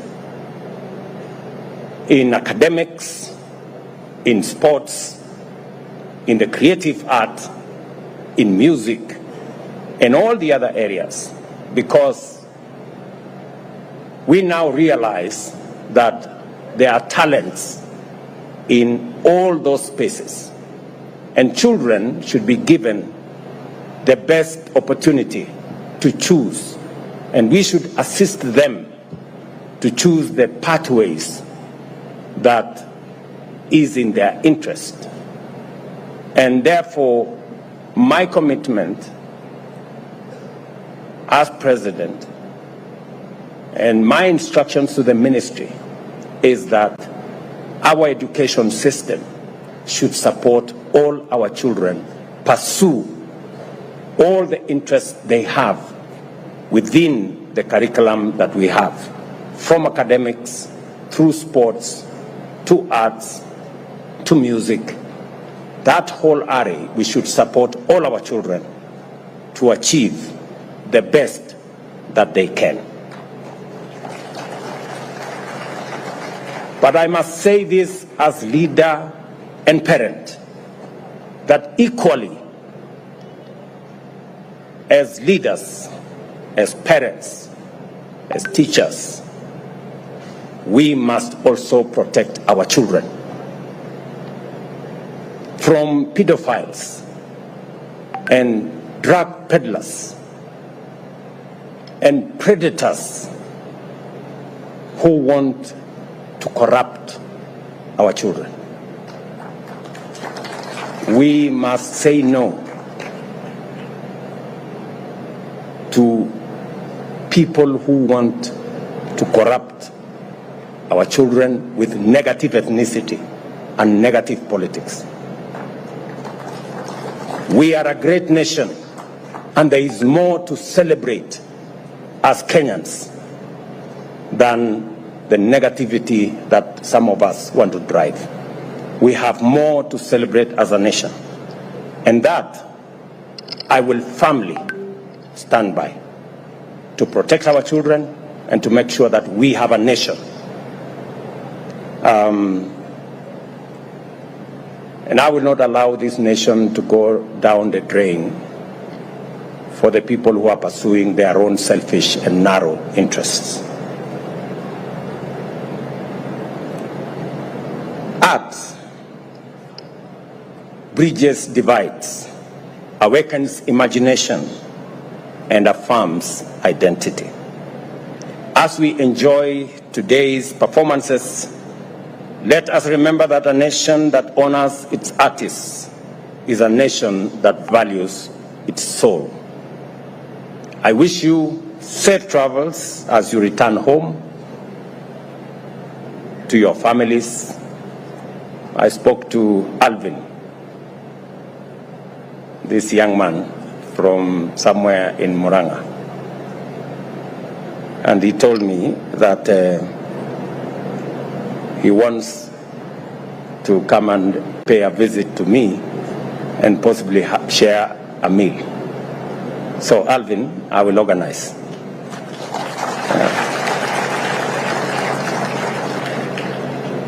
Enjoy the rest of your holidays, the students.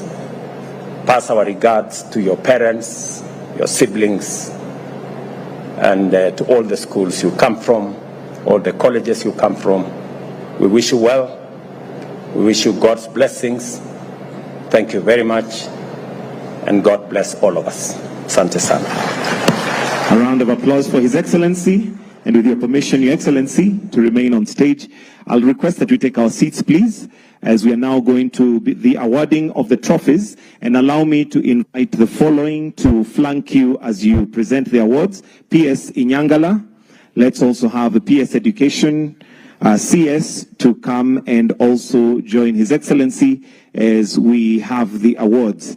We will go in sequence, and with your permission, Your Excellency, allow me to invite Her Excellency the First